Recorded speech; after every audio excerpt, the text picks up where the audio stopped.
What is up, everybody? Alrighty, so I feel like I said forever ago that I was gonna do Okita versus the dragon, and I just never did for some reason, so that hit me earlier, and I was like, we should probably just do that! So yeah, here we are. We're gonna do an account review right after we fight this. We have one more account from the original set, and then the rest will be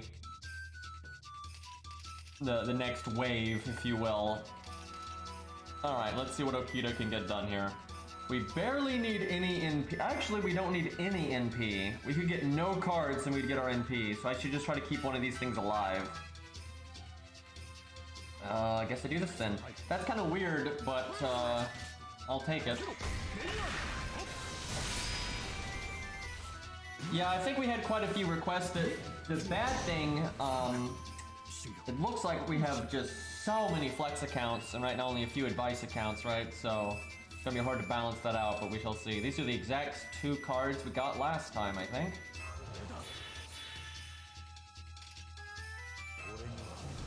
See if Okita can attack once and not kill. Try to make some stars here. This is a very big Okita though, 108. Oh, god damn it. Well, there goes that guy. But yeah, she's 108 and has faux paws, and I'd imagine 2k foe and everything, so those are some chunky stats right there. Okay, well, we want overkill now because we want stars. Do that.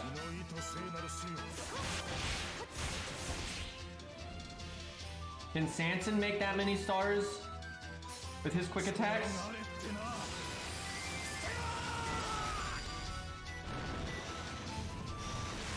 Alright, get that golem out of here.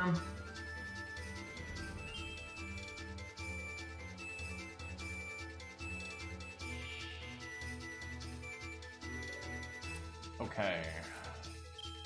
Definitely NPing. I guess I have to evade, because I need to cast it right away so it comes back. It's not really a good time for the crit buff, though. So we have 40-40. If I do Star Absorber, I could reshuffle, but I feel like 40-40 is good enough. I feel like we actually got kind of lucky with that, so I won't touch it. Stage 1 Okita, best Okita stage, by the way.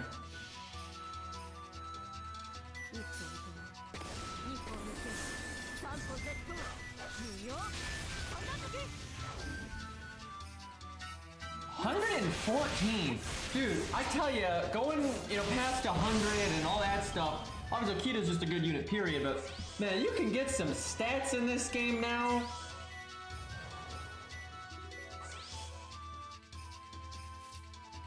Wouldn't it have killed them to have her, like, arm pulled back and the anime cut in, right? Like, would it have killed them to match the pose, right? Isn't that hard? Okay, I'm gonna reshuffle the stars. Look at this. 300% crits, but all in the cards we don't want. Alright, let's see what happens here. Okay. I don't want to heal yet, so I wish I could switch those busters around.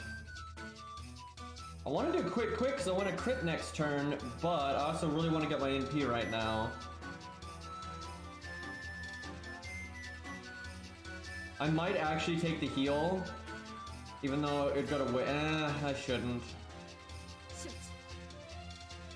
I do this. I'm hoping that would get me my NP. Oh Jesus! Oh Jesus! I probably could have just done quick. Okay, did you have to crit me though? Did you have to crit me again? Oh boy.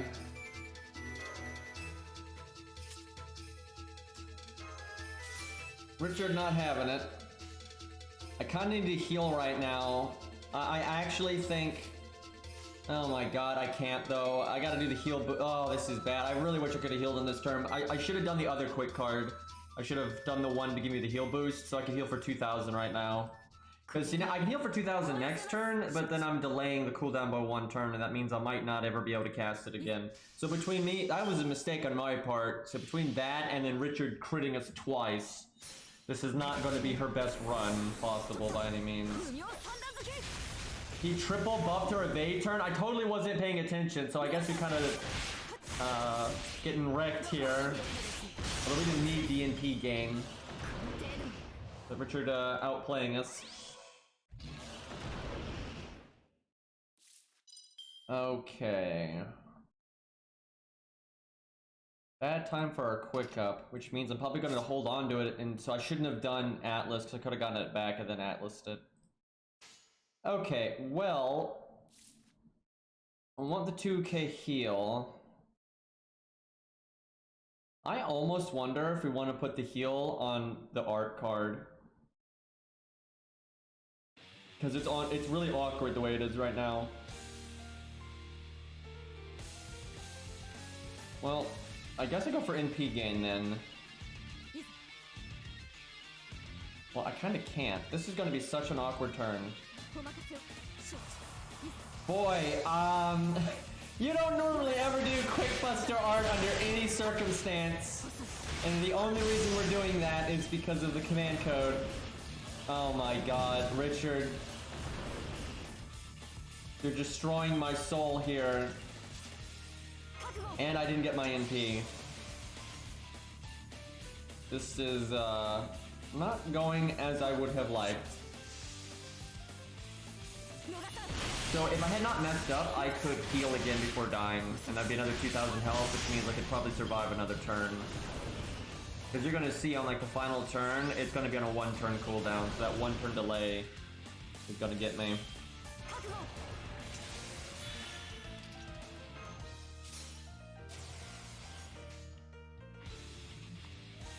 Do I want to redo the stars? I mean, there's the 30 on art, which is good. 50-60 is not bad. But greed.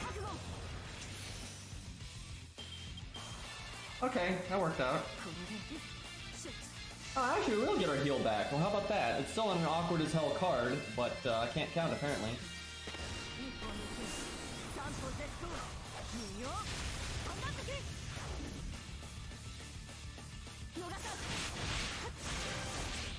Is he gonna lock down again? Well, good luck.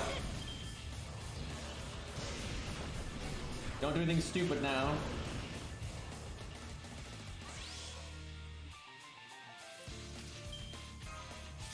Okay, well, I gotta heal for 2k or we're gonna explode. I'm truly not sure what the best card placement for the command codes is. Just, you want to be able to smoothly get the 2k heal. It honestly might be better on Quickie. I don't know. Holy crap! Look at that, if I didn't heal boost, like do that awkward combo both times, I would be dead. Jeez. Okay, we're gonna die here, and I don't have quick up, so I'm gonna do Buster NP Buster. Not a bad performance though, to be honest. I wonder if I do this again, I could probably get a bit farther. I kind of wonder how like this 108 Okita compares to a level 100 Okita. I wonder how big the difference is.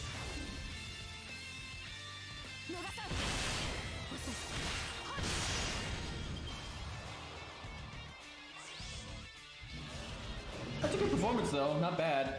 She actually can probably beat it at 108. I think she can probably beat it because we had a mixture of not playing so good and pretty bad luck, honestly. 200k is a lot to go though at neutral. Well, yeah, obviously the Yang CE, but a lot of things can win with the Yang CE. All right, let's do an account review here. So this is the last review of the old batch, and it's how do you say this? Patchooli? I have no idea how you say this. I butchered that. Well, I pinged them on Discord, so hopefully they know. But yeah, I can't say this name as one would expect. All right, not much to say except I play the game in a whatever way. I don't know what that means. Since I like the units and the story, so you'll find most of my things are scuffed. I'm guessing you don't farm is what you're getting at here. I'm mostly free to play, so I barely have any SSRs in P2. Here's, just to be clear, now it's obviously harder to get a lot of SSRs. Oh, the screen, excuse me. Let me just It's so hard when I'm on Dex. There we go. Anyway, if you're free to play, you absolutely can get 5 stars at NP2 or higher. You can absolutely do that. It just means you can't roll very often. You have to, you know, go all in here at very specific times. Because I'm free to play on almost all my accounts. And I do get, you know, higher NP ranks of things. Now, I don't roll as much as most people, but I'm just saying, just because you're free to play doesn't mean you can't get higher NP ranks. Anyway, so the only time I spend something was on GSSR. That's what most people do, I would say. Also, I don't do much saving. That would be why you're at NP1 all the time. Everything I got was due to RNG except Waver, who I got at GSSR. I must say I wouldn't have half the low star units if it wasn't for your advice. Thanks, Max. You kind of inspired me to do this format. Yeah, actually, you know, putting in effort, right? Yeah, no, Max, good like that. Yeah, Max's account review was pretty OP. It's a nice way to show off your favorite characters too. I hope you can give me some tips. I've been playing since the end of Nerofest on an A, but I have low IQ most of the time. I do too. That's the truth, to be honest. Trial and error, boys. I usually don't use the maximum potential of my units. I always end up using command spells in challenge quests due to something being hard, double scatty stuff, or busted blasted stuff, or double blasting stuff. Excuse me. Alrighty, let's see what we got here. Liz is NP5, Victoria's NP1, Chakajana NP1, Gwen NP1. Everything's pretty much NP1 except Bedivir's NP3, Yagyu's NP2, and then Liz is NP5. I guess it's Brave Liz, that's what you'd expect. Okay, well, you've got a Grailed Sitting Master, Yagyu, and that's pretty much all you're ever going to need for a Saber. I'm serious, he's just that good. He is pretty much OP all of the time. At level 90, NP2, like anytime you fight a Lancer or a Berserker, he's totally fine. Censoring the QP count, it's that bad. Alright, so what do we got here? I can't help but notice you don't have Caesar, Fergus, or Jason. Why do people do this? Look, I know I say this a lot, but I gotta. If you're not planning on using certain low stars, that's fine. If you don't like them, that's fine. But at least keep them, because they could be event servants, and sometimes event servants give you bonus drops and things like that. There's been several events like that. There's a lot of, and you might have an interlude that gives good loot, things like that. There's a million reasons to keep the low stars that you don't like. Now, golds, there's more of a reason to get rid of because they give you rare prisms, but a couple of mana prisms are just irrelevant, right? And once you get them past NP5, or even just NP1 if you're not planning on using them, you can burn the excess copies, obviously, but there's no reason to not have Caesar and Fergus and Jason. I mean, who doesn't like Jason? But anyway. Okay, what do we got here, though? So Yagyu is pretty much your just cure-all. You got Bedivere for backup, and then so AoE farming stuff, you've got Artoria and Gwaine. I mean, that's fine. You don't really need anything. And Yagyu's so good, that means you don't really need to invest in your skill ranks over the other units unless you want to do better in farming. If anything, maybe you could level Dion skills just because it's a utility that can be helpful. But if you've already got George and Leonidas, it's not that big of a deal. What about Medea? Alright, let's see here. I must say, if it wasn't for your Billy solo on Gwaine, I would have never leveled Billy. I'll max him and ground to 90 in the future. Same goes for Hot Wheels, Ash. So Billy's great and all, but between the two, Hot Wheels is a lot better, I'm just saying. And you've got Hot Wheels at MP3, so Billy is definitely not going to be as good as that. But hey, Billy can be good sometimes for farming, for those single target free quests that come down the line. Billy can be good for that kind of thing.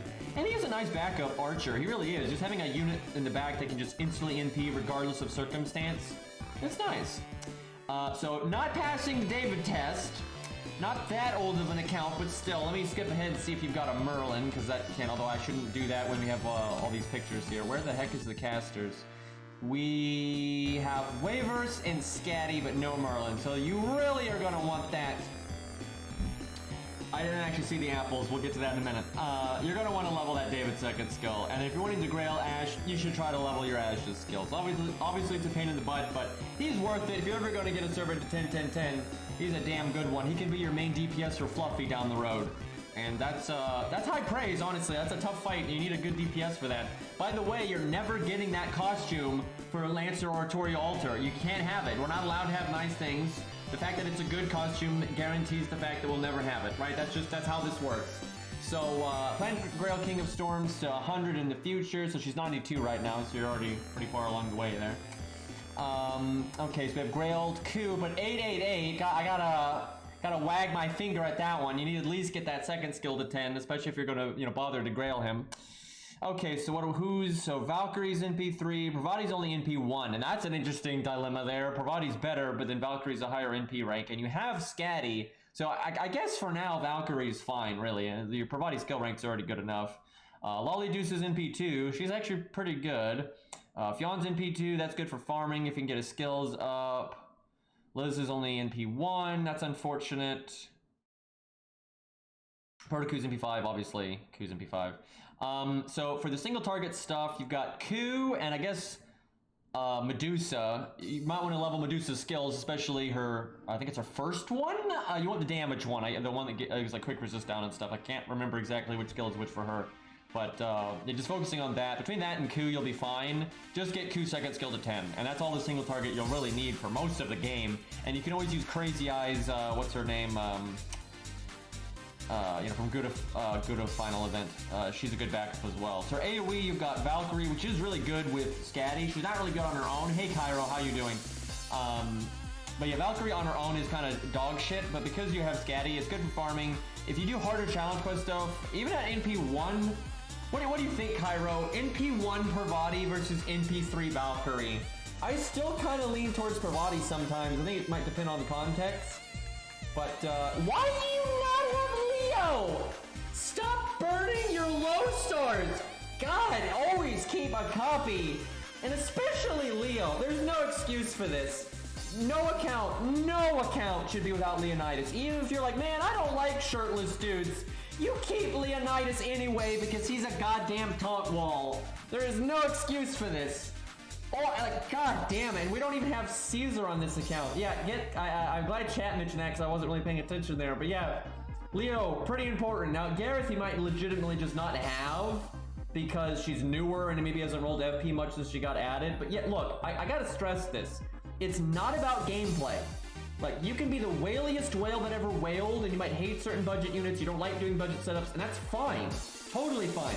Keep a copy of every low star. It's not hard to do. Level them one time so it doesn't fuck with your inventory management. Give them one bronze XP card each, so they're all like level 4 and up. That way they're not in the way of your inventory management stuff. Just do that. Just keep one copy of Fergus, one copy of Caesar, one copy of Leonidas, all that stuff. That way, if they're a bonus servant or whatever, you've got them. If you needed their interlude, you've got them, right? There's no need to burn them. You're not that pressed for inventory space. Mana prisms are not that important. Like, don't do it. This was before Guildfest. With Guildfest, I leveled up so much low stars, I forgot to update the images. Well, that still doesn't explain why, you don't even have a goddamn Leonidas to begin with. But, okay, let's see what we got here. Poor Boudica, DW did her dirty with the animation update. Yep, big time on that one. This may be my maximum copium, but I believe in Avenger Boudica in the future. No, I think that'll happen too. I think Boudica's, honestly, I'm surprised that second archive, I mean, you shouldn't do that either, but look, y'all send me the pictures, right? I'm not psychic. If you present yourself like a moron, I'm gonna call you a moron, right? Okay, I'm just saying, you come in here, you got you're missing half the low stars, David's second skill not leveled, I'm gonna say it, I'm just saying, if it's in the second storage, that's good, but, toxic streamer, by the way, I know. But it's in jest, chat. It's in jest. Anyway, though, back to business. I actually do think Avenger Boudica is going to happen, and I actually think it's weird it hasn't happened because Boudica is decently popular. So hopefully that'll fix that situation. The good news is, legit. I'm not just saying this. This ain't copium. a Grailed Boudica, especially on JP now, is not bad. It's actually not bad. You get, you know, team-wide art up, so you can get team-wide attack up, team-wide defense up, crit up, and then the Roman stuff, you got Romulus out there. I really would recommend, now if you don't like them, you know, it's your SQ, use it however you like, but I really would recommend trying to get Romulus, because if you like Boudica, now I'm not sure how much you like her, but if you really, really like Boudica, it is not a meme combo. You really can get some nice effectiveness out of using Boudica, Romulus, and then the third slot can be almost whatever you want. So if you're a Boudica fan, I think it really is worth trying to get Romulus. Like, it's nice, it really is. Thankfully though, her anti-Roman skill has universal crit up now, so it's not like a useless skill. Okay, so Boudica best girl, okay, if that's how you feel, then yeah, you should definitely get Romulus, unless you just like hate his guts or something. But, so Ryoma's MP5, Ishtar's MP5, yeah, they're welfares, I would hope so. Okay, so... Okay, we got George. At least you have a George. Level him though, for crying out loud. Level the George. Get that first skill up. Tall walls are good. Tall walls are really good. Like you were saying earlier, you were having a hard time with challenge quests. A lot of times, what can really help challenge quests work more in your favor is taunt walls. So Leonidas and George are really handy things to have. They can really help you out. Especially when you have really strong units and strong support. Sometimes protecting them with a taunt is like exactly what you need. So you got a Grailed Ushi, that's good. That's one of the, I mean, better budget riders you're ever going to have. You got a Grailed Medusa too, that's great for farming. So your riders look good. You might want to get the skill ranks up, but no rush. You could probably handle... It's kind of funny, you don't have a lot of riders here, right? You don't have Blackbeard and oh my, anyway. Even though a lot of other accounts have more riders than this one, this account is more prepared for Demeter than most that I see, right? You've got Ushi, Ryoma for like at your start. You can have Alex in the back or even in the front to get rid of the defense up. You should be fine. This should be able to handle Demeter if you play it right. Hero proofs do suck. Hero proofs are they're not great. But I will say you should get that Boudica to 10, 10, 10. If you're gonna grail something, you gotta get it to 10, 10, 10, right? It's only fair. Okay, I hate leveling up casters. They will be forever scuffed. I think that's a lot of people right there.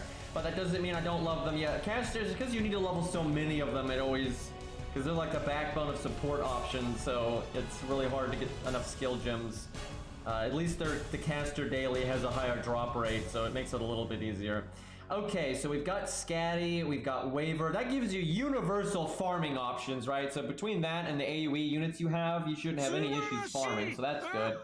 I can never say this forking name. Akia Cobb, thank you for the 3-month resub. I don't think I was on the ballpark on that one, but thank you, dude, I appreciate it. Okay, so let's see here. For DPS, you've got nothing really. It's all AoE stuff, which that's pretty typical. I mean, that's welcome to casters. So you've got Medea, because that's a joke. You've got Zig, that's AoE. Good for farming though. But you have good budget support options. You got Mozart, you got Shingon, you got Hans. You got Hans' third skill at 10, and that's definitely the most important one to get to 10. It's good to get Shingon's second skill up, but because you have Waver, you're probably not using Shingon that often, I feel like. You don't really have, like, such strong units you're going to do the cycle stuff too much. But if you do ever use Shingon, you're going to want to get that second skill up some. You got Awawa. I'm trying to think, how useful is Awawa on this account? I'm trying to think if she's worth leveling her skill ranks on. I don't really think so. I think for most of this, I mean, you got Zig, and that's probably good enough, really. No hate for Awawa. And if you like using her, go for it, but I wouldn't really rush to level her skill ranks right now. I'd be more worried about other stuff. If I get my name right someday, I would... Don't hold your breath. Do not bet on that. Do not bet on that. I got that Hohenheim third skill at 10, though, so that's nice. Thanks to Guildfest, Hohenheim and Asclepius are max, so that's good. I was gonna say, yeah, Asclepius would be a really good one to level. Especially because you don't have Martha or Tristan, so that's really good. Everyone asks for Void Dust and Bones. Why, God? Yeah, that's how I feel, especially on Void Dust. I'm always farming Void Dust. Okay, so Oki's in P2. That's good. She's quite strong at that point. So I guess Jack is in P2. Shioma's in P2. Nothing else of note, I don't think. Yeah, Carmelo's in P1. Okay, so what do we got here? Jack is like one of the best single target assassins, so she can basically shred any rider. And then she can even go at neutral against females. For backup, you've got 100 Face, got Izo. I'd say Gen K, but let's be honest, that's not really gonna help very much. Because you have Scatty, I'm not sure how much you would actually use the Neat. Although she works with Scatty, and sometimes she's good for just killing riders, so it's still fine.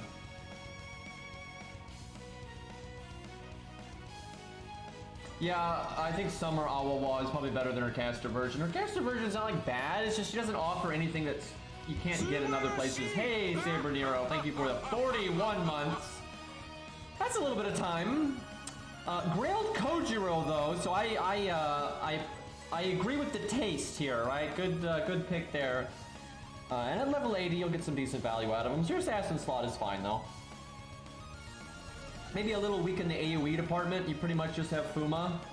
Because, I guess you didn't get Gray? Because NA's had, case files. It had case files kind of recently, didn't it? So that's unfortunate you didn't get Gray, because that would really help. But, it's not that big of a deal. Skipped Gray feels bad. Well, hopefully, then you go to where's Spartacus. I was gonna say, what can really bail you out for not having Gray is Spartacus, but you don't even have Spartacus because reasons. But yeah, leveling Spartacus will really fill in a lot of your farming gaps because a few of your classes are a little weak for the AoE department. Why don't you? Okay, nope. 0 out of 10. Nope. You don't have a Rosh. Oh my god. Oh lord, who doesn't like a Rosh? Who doesn't like a Raj? Man saves the day, and dear God, I have him now. Thank goodness. What is wrong with you? Playing for this long, and burning a Raj? What a nightmare. He's maxed, I swear. I would hope so.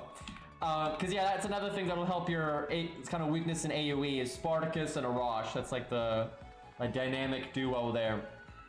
Okay, so you've got Hercules. You're gonna max him in Gilfest. The rest can wait.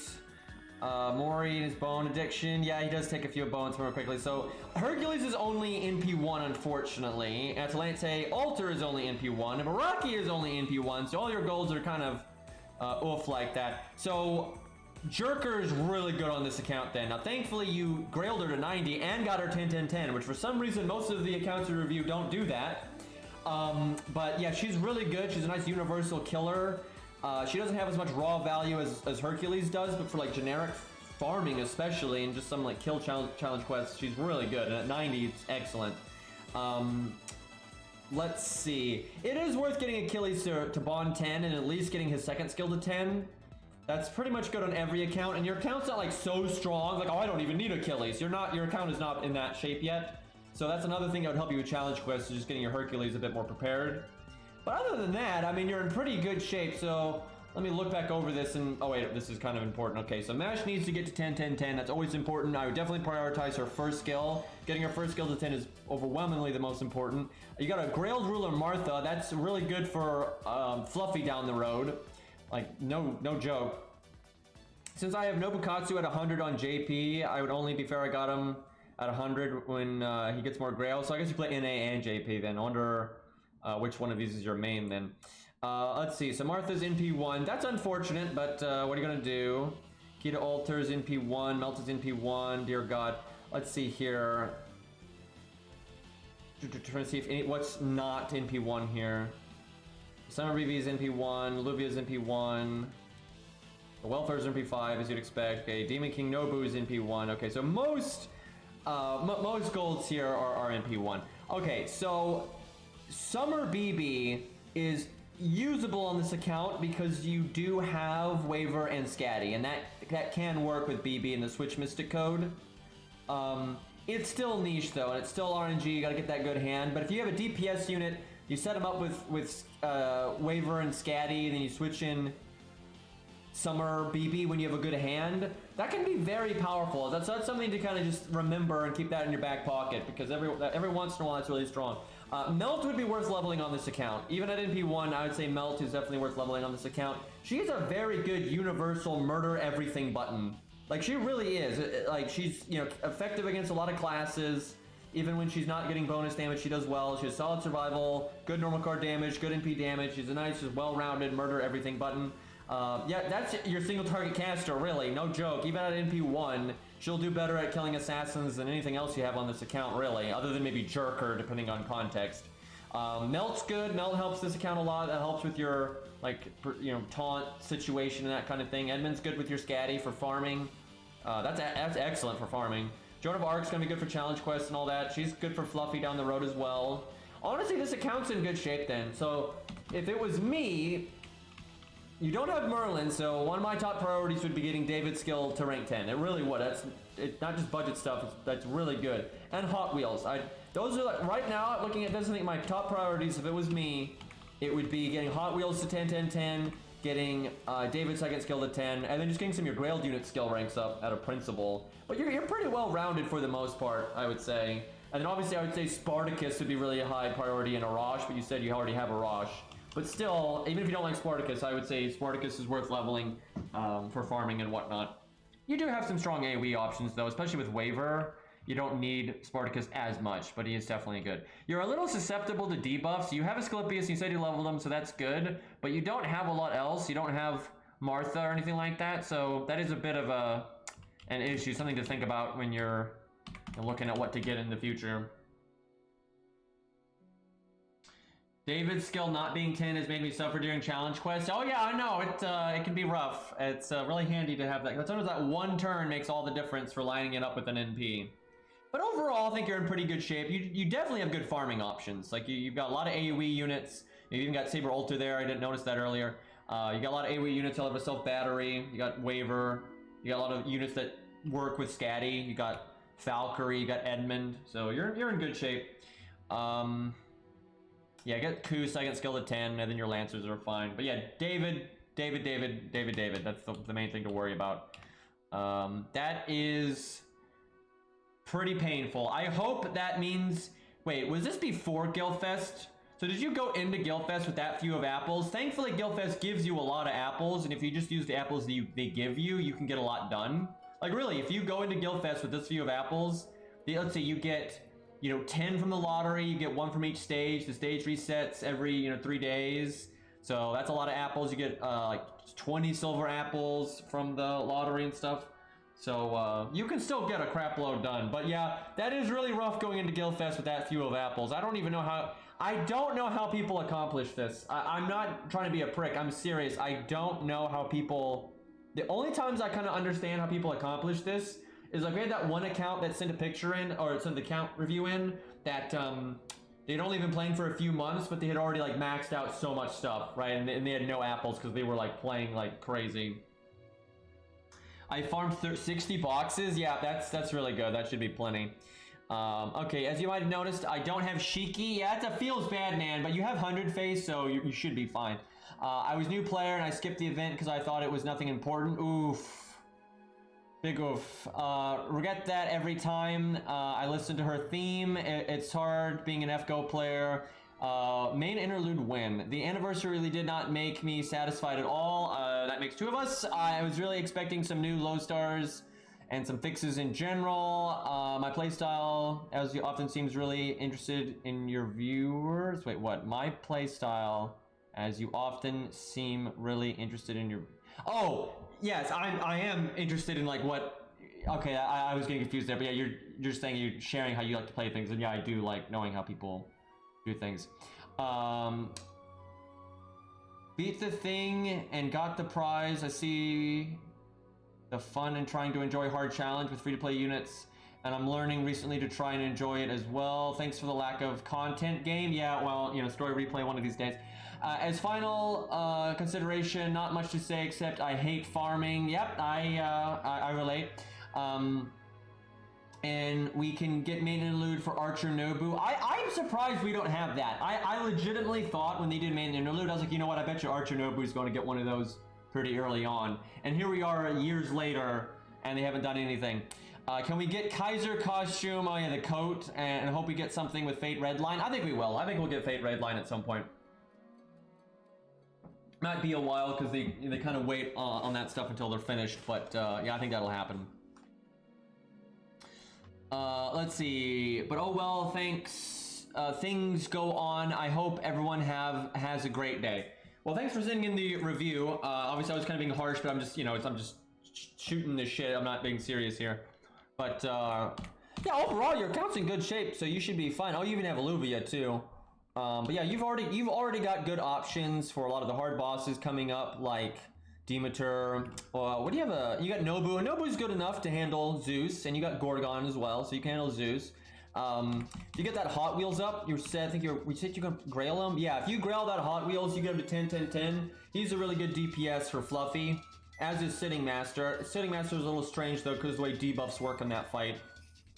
But you've already got good supports. Joan of Arc's good too. She'll definitely help this account out. So you're pretty ready for a lot of stuff. But yeah, just keep your BB in mind. Like I said, you can combo BB with your OP buffers to like buff up a DP. You basically buff the crap out of a DPS. So if they're doing a Brave Chain, they're doing a lot of damage. You get a Brave Chain, you switch in BB, you lock the Brave Chain, you apply those buffs then 3 times and just boom, boom, boom, boom, boom. Can be very strong. As for budgety stuff, you picked some pretty good stuff. So it's pretty much just David. You said you already leveled Asclepius. I don't know, maybe getting a VC Bronze 3rd skill up. That's pretty handy. That can be quite strong. If you happen to have Poster Girl, I assume you don't because you don't have Nobu, but if by some miracle you have Poster Girl, then you very much want to level a VC Bronze. I farmed all the low stars interludes for SQ, almost 90 SQ. Gilgamesh did not answer my summons, feels bad. Yeah, well, thankfully he gets more rate ups in the future, so hopefully you can get, save up and get him then. There's always GSSR and things like that, but yeah, it does suck to miss out on limiteds like that. Alright, let's give Okita one more shot, and then we might do some Stheno account shenanigans. Alright, what do we got here? Well, there's a more normal Okita, but we've got Yang CE. I'm fine with using Truck Coons. I just want to find them here. At some point, though, I would like to compare a more normal. Because here's the thing, level 100 isn't that rare anymore. It really isn't. So a lot of times when we tested 100 units, it's like most people that really care about the units that we're testing, they're probably going to be 90 or 100. But 120 really is rare and things like that, so it is nice to kind of keep tabs on what the difference is. Because yeah, 120 I don't think is something you're going to see too often. Counts, Stheno indeed. Okay, there we go. Man, that's strong. Okay, so what do we switch here? So heal boost on quick, that's good. The only thing that's just awkward is like if we want to do the heal boost, we have to do quick art quick or something, right? That's what's really funky. I gotta say, Okita has an awkward deck for trying to make the heal thing work. And it's because her MP is quick. Because like the smooth thing to do to apply the heal boost and then go into the heal is a Buster card. But then if you want to have the heal boost from the prior turn, it's actually hard to have used a Buster card twice in a row. Okita normally uses a Buster card once and then doesn't use it for a while. So it's hard to make a smooth... I would normally complain about this opening hand, but because we have the extra starting NP, it doesn't matter. But yeah, it's awkward. I'm not actually sure what the best command code combos for Okita are. I need to experiment with that though, just for game knowledge, because that's a uniquely awkward servant. So I should use Okita more and kind of try to math out what I think is best for command codes and stuff. It's just nice to figure that stuff out. And if someone ever needs advice, right, it's good to know. I'm not a huge fan of Okita's character. I don't dislike her, right? I'm kind of just neutral about her. She kind of just exists. I don't have any hate for her. But I do really like her gameplay, and you know, she's one of those units that gets shit on a lot that I don't think deserves it. So it's definitely a unit I try to keep an eye on. You know, make sure I know what I'm talking about. Oh yeah, the screen is fucked. There we go.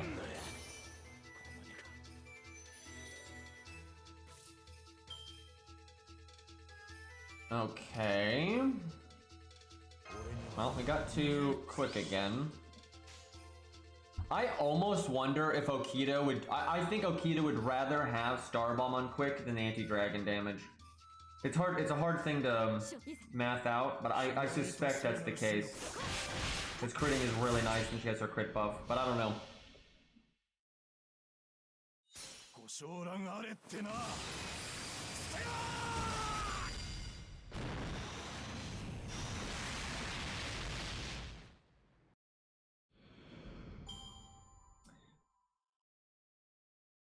All right.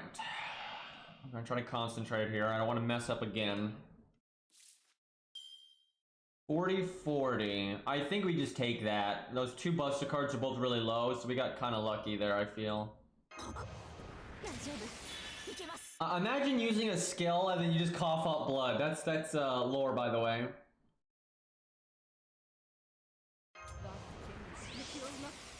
Okay.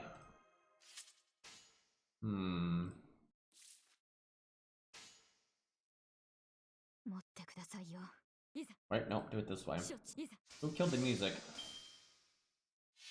Wait, we already listened to that song. How is it already looping?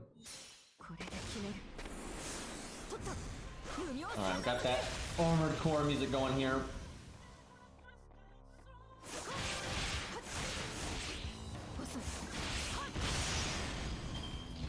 Made exactly 50 stars, so right there you don't want the Star Bomb. So I don't know, maybe Truck-kun's right. Maybe it is better to do the crit. The reason I like Star Bomb is this turn. Because on this turn you could make enough stars to crit again next turn. But maybe that's not worth it. Maybe that's not worth it at all. I don't know. Okay, let's not do the art card this time. Okay, actually, I think Truck-kun's right. He put the Star Bomb on the Buster. Okay, no, this is better. This is better. Because when you do quick, you don't need it. And when you don't do quick, it is best on the Buster card. So this is actually right.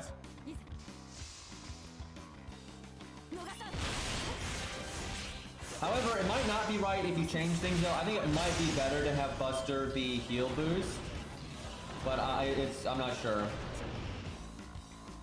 Okay, so this turn's gonna suck. Because we're not gonna make 1,000,000 stars, but it's worth it.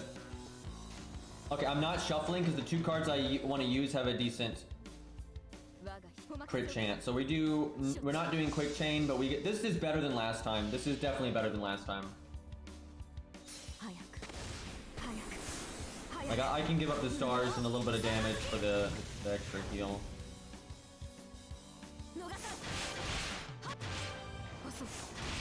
Okay, RNG was not really favorable to us there.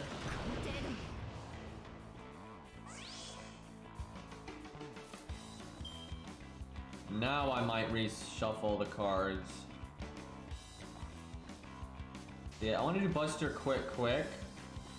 To do the Merlin one, this is fine. I guess I don't shuffle then.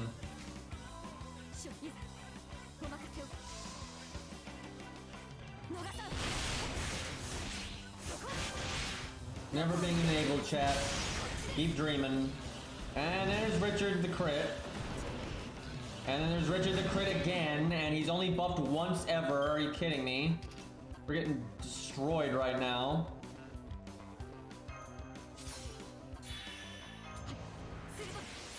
So I don't know, I feel like I'm playing better this time, but I feel like our luck is going worse. The music knows. Oh, the music knows. Okay, well we heal next turn. Hey Bob, thank you for the 6 months. That's a name. Bob Nash T, as I say it. But thank you for the half a year, man.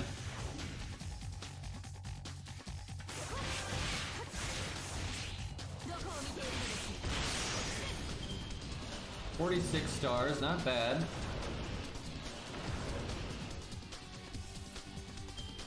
Okay, now do we want to shuffle? Let's see, what's the plan? So we gotta do the heal. So we want to do Buster Quick Art.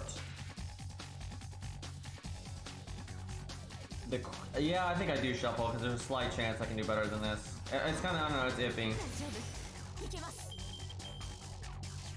That was better. Oh, that was worth it. That literally gave me exactly what I wanted. That removed all RNG there. Do I want to do quick last for Stargen? Nah, we want damage. Actually, I should have done quick last because it's faux pod. That quick card is faux pod, so I don't need the NP game. That's weird. I like that though. I love when gameplay changes up like that. Because the art card's not faux pod and the quick one is, and I don't need the NP game, it would have absolutely been better to put the quick card in third place. It'd be more Stargen, and it'd either be about the same damage, if not more damage, because again, the faux pas. So, that's interesting. Quite abnormal right there. Alright, well, we still have 6,000 health. 4,000 of which is from our command codes, so they're bailing us out right now.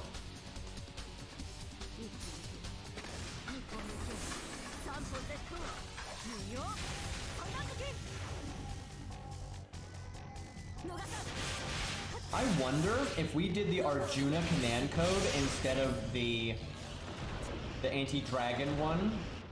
We would have done that almost every turn, and it would have given us a chunk. It might have bought us one more turn right here, maybe. But it'd be close. Well, she's doing well. She's right on the... I do think if we get a little lucky, because we really have not been getting lucky. I mean, look at this. He has no buffs right now. He attacked 3 times. And then earlier, he was just attacking, and attacking. He had that double crit turn. I think we're actually getting below average luck right now. I think the crit down mask is better than both of those. Ari is definitely correct right there, because what's killing us is crits. Ari, you're making me look bad. But no, that's correct. The crit down would be better, because the whole reason we're in this boat is us getting shot in the face. Actually, I think if we had the crit down instead of the anti-dragon one, I think we would have won. I think that would probably have given us enough health to have lived this turn, and we would have NP'd next turn, and we would have won. Because we're going to get him very low here. Yep, no, I think we would have... If we had been crit one less time, which we probably would have been if we had had the command code, I think we would live here, and I think we will get our NP right now, and an NP next turn would win, because you'll have the defense down and all that, and we'll do big damage here. So yeah, that's definitely right. The only thing is if we didn't have the anti-dragon command code here, we actually would not have done as much damage up to this point. And even this turn I'm about to do would not do as much damage. But let's see what his health is at, and we'll see if it would have been possible. But his crits are big. Oh yeah, no, we would have won next turn. Absolutely, we would have won next turn. And even with these command codes, we could have won. That was a very unlucky run. That really was an unlucky run. And we got that close. So it's definitely beatable by her. And honestly, I think it'd be very tough. But you might, if you really min-maxed it and got a little lucky, you could probably do it with an 100 2k foed Okita. Like without the extra levels. And probably without the faux pas. You could probably do it without the faux pas and without the 108. But she probably does need to be like 102k foe, and then you'd have to get pretty lucky at that point. I have no idea why people say she is bad. I mean, she has so much straightforward value, it's crazy. Okay, I think I might do some Steno account, and I think we'll do Sei's account review. Sei here, because he wanted to be here for it. So if he's not here, I will just do it next time. Like, there's no rush. I can always do a different one. Well, he's on the viewer list. So I'll give him a second here, but let me go ahead and... Okay, he's here. All right, let me get this set up so I can switch to the Steno account, and because I need to switch the monitor to like that for the account review anyway. There we go. I got it. This is Lancelot's theme from Fate Zero, by the way, and it's really good. Okay. Let me turn my sound down a little bit.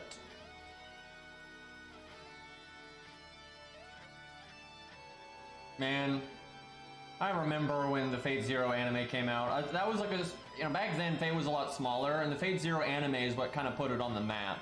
And so back then, all we had was Dean Stay Night and the visual novels. That was pretty much it back then. And then the Fate Zero book, right? But, I remember being like, wow, I really like Fate Zero. So I remember way back, right? I got into I got into Fate through Dean Stay Night, and I really liked it. And then I read the visual novel, and yeah, I liked it, but there's a lot of, you know, writing lameness and just stupid shit. And I liked Fate Stay Night, but there was a lot of things I didn't like about it too. And then I learned about Fate Zero, and I'm like, I like this so much more. And I to this day, I like it so much more. And then I was like, man, I wish this one guy had an anime, but it's probably not going to happen because it's not, you know, this Fate Zero thing is like this more unknown side story. Because Fate Stay Night was a popular visual novel, but visual novels were niche. And then Fate Zero was a prequel to a visual novel that's already niche, right? Fate Zero was not like some known thing back then at all, right? So it was like a total pipe dream for it to get an anime, and I never thought it was going to happen. And you just had the book, which I don't think back then was translated that well. And then you had the character material and that kind of stuff, so it wasn't a whole lot. I was like, man, I wish this would get an anime. I was like, I want to see this, the fight between Alexander and Gilgamesh. That's, you know, it's like serious Aya. That sounds awesome, and I want to see this Lancelot guy do all this badass stuff. And then when it finally, you know, got an anime, I was like, I was so surprised, right? I was really happy, and then it did so well, right? It put Fate on the map, and that's really, you know, why we have FGO and everything else. It was because of Fate Zero, really. Yeah, then we got Septum, so yeah, that's a thing. Anyway, okay, time for Sei account review. Let me pull this up here. The links I go through to not have spoilers. Okay, oh lord. Quick tip, by the way, whenever you're using text with a bright background like this, it is really helpful to give the edges of the text like a border, like a black border. It makes it stand out a lot more. Just random tip, that can really help with that kind of thing. Hi Green Man, this is my main NA account. Okay, so you mostly, when I see Sei doing stuff, it's normally the JP account, you know, to use Sei's. I haven't seen the NA account. But I've been playing since the original run of Christmas, so that's a long time. Christmas 1, spinned here and there, but I spinned here and there, but currently I'm saving for, this is so hard to read with the, I'm saving for, surprisingly, Sei, yeah, big surprise, you're saving for Sei. With my only other hurdle this year being Super Orion and Ricky. Thankfully, Ricky you can get from FP, but yeah, Orion is a bit harder to come by there.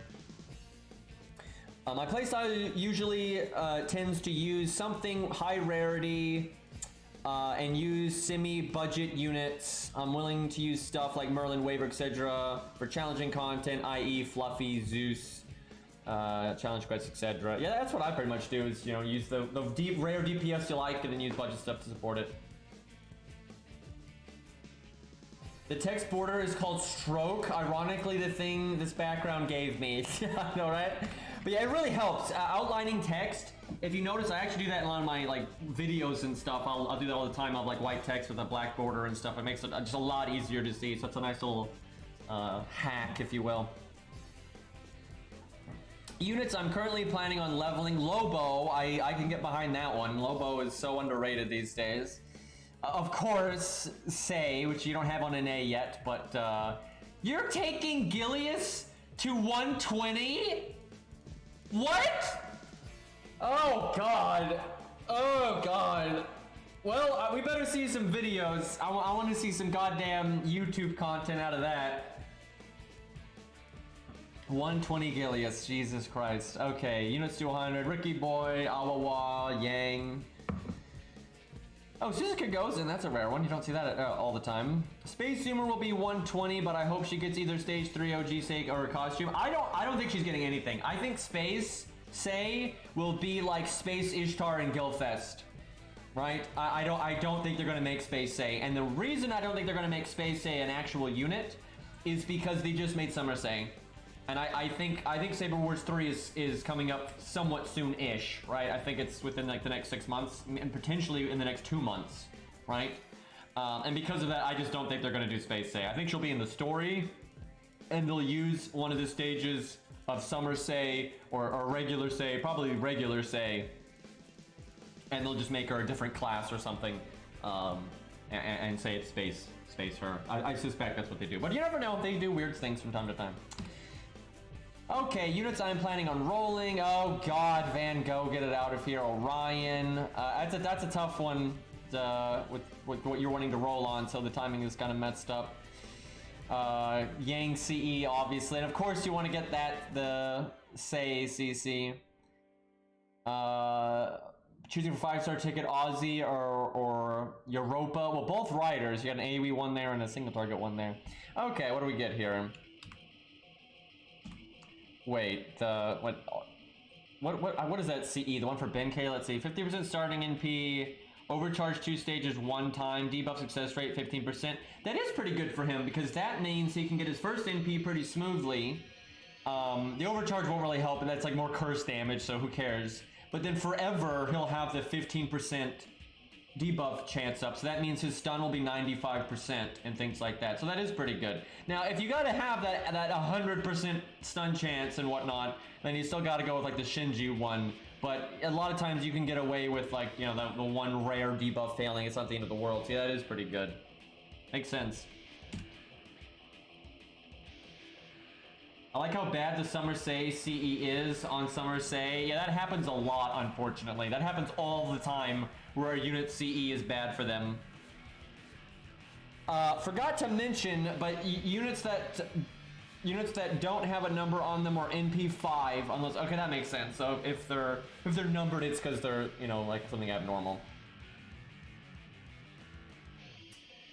Okay, so we've got for farming, we got Mordred and Artoria, but they're NP1. You get, then you have Attila, who is way worse for farming, but she's the one that's NP2.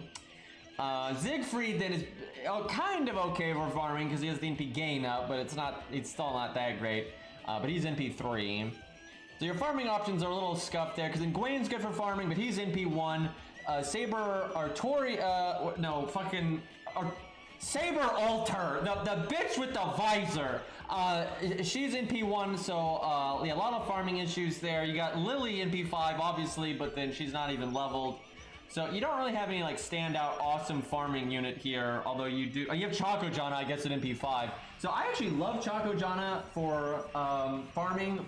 If you have like K-scope for her, like Super Scope or something, or Waver and then K-scope on her, because you can have her clear a wave and then buff the other units and have them hit like their wave harder. It can be quite nice, actually. I got Suzuka at NP3. Wait, where is she? Am I just blind? How I missed that? Or did you get her after? Wait, now you just sent this in yesterday. Where is Suzuka? I don't see Oh, it's because they're maxed and they go to the bottom because of smart sort or whatever. God, I hate that. Jesus, Gilius, level 90, 10, 10, 10. I mean, I'll give you props. You know, you're not being lazy. You're not phoning it in. You know, you got the skill ranks up and everything there. It's just Gilius, so. But Suzuka's not bad for farming because you might like a Rosh the first wave or Spartacus the first wave or something like that, and then her battery per turn has gone off, and that's given her NP, and because she's grailed in NP3, she'll hit quite hard. So I imagine that's how you do a lot of your farming. Look at that 65 million QP, by the way. Good luck with that one. Okay, so I'm keeping Tristan Interlude so I can keep his fight for a while to test some units on. Yeah, it's a nice stage. It's unfortunate because Tristan is so freaking good. So I see that, David. Now Sei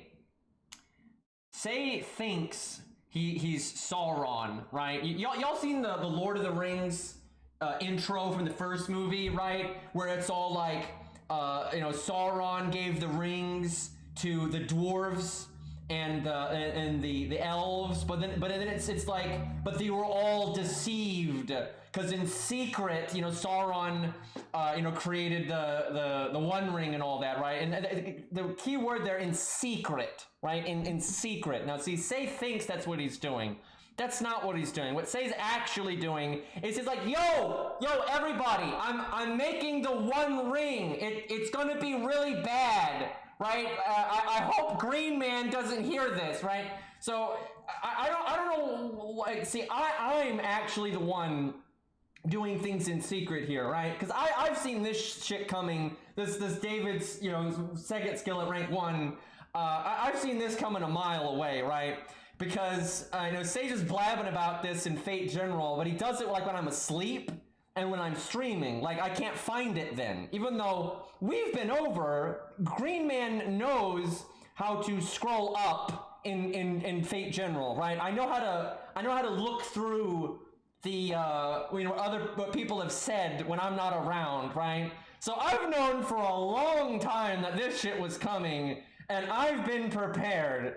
So and here's the thing, even if I didn't know this was coming, I mean, you just played yourself, right? Your dumbass farmed this twice, right? You got 10-10 on the first and the third skill, right? You used, you know, an ungodly amount of hero proofs and void dust, lures, all that nonsense. And you, even if you got me, right, you're leveling the wrong skills. You're wasting all these bats. You know, you could have been using for all these other units, because I mean, your last two, you know, the last two, you sabers and archers there, your skill ranks could definitely use some hero proofs there.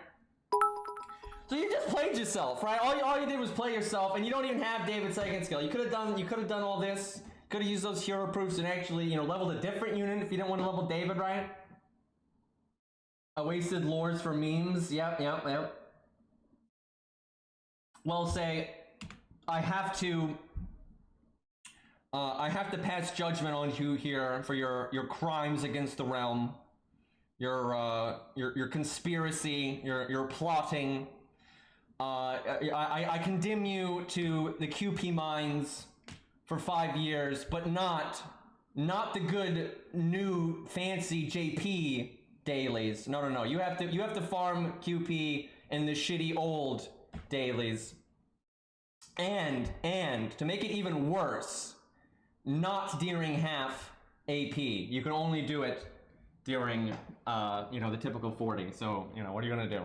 Anyways, okay, let's get back to the review here. I gotta move my picture here. There we go. Okay, nice try though, Say. Maybe next time. All right, now let's see the skill ranks here though. Actually, I need to move ahead here to see if you have Merlin. Let's see. You got Waver. You have, so legitimately, you know, you can get away with not having David's second skill up because you have Merlin. Although your Merlin's only level 70, and I would say it's really good to have Merlin and David, and you should at least have David's second skill at 60. The actual David is 6'10", Okay, so you wasted even more hero proofs is what I'm getting from this. Is you're getting maximum hero proof, the wasting. So scuffed as hell Moriarty. Good luck with that one. You know, Moriarty's bad enough, and then he's NP1, and then he's 161. So this Moriarty's just is not getting anything done. that emote. Okay, so you got Napoleon, and honestly, Napoleon's pretty good. I think he's kind of a slept-on unit. He's got decent damage and some nice team support, but he's NP1, and then you got Gilgamesh as well, so that's good, but he's also NP1. So, okay, you have Hot Wheels, NP2, 999. Now, see, you could have, those two lures that you gave to David there, you could have given those to Hot Wheels, right? And he could be like, you know, 10 at least, right? And that'd be really good. But, you know, Hot Wheels, even at level 80, can just shred most things. You got pretty good options here for the most part. You got a lot of scuffed skill ranks, though. I mean, even your Grail Daraj there is not 10 on the third skill. Your Robin is 611. Emiya is good for farming, but he's 111, level 70 out of 80. I don't know what's happening here. How in God's name have you been playing since Christmas 1? You must not play NA that seriously, or you really hate farming, which I can respect because I hate farming too. So fair enough. So Atalante's in P2, but she's level 1. I'm lazy. Yeah, fair enough. Because these skill ranks are mighty fucked, if you will. I like how you've got 110 say there from JP.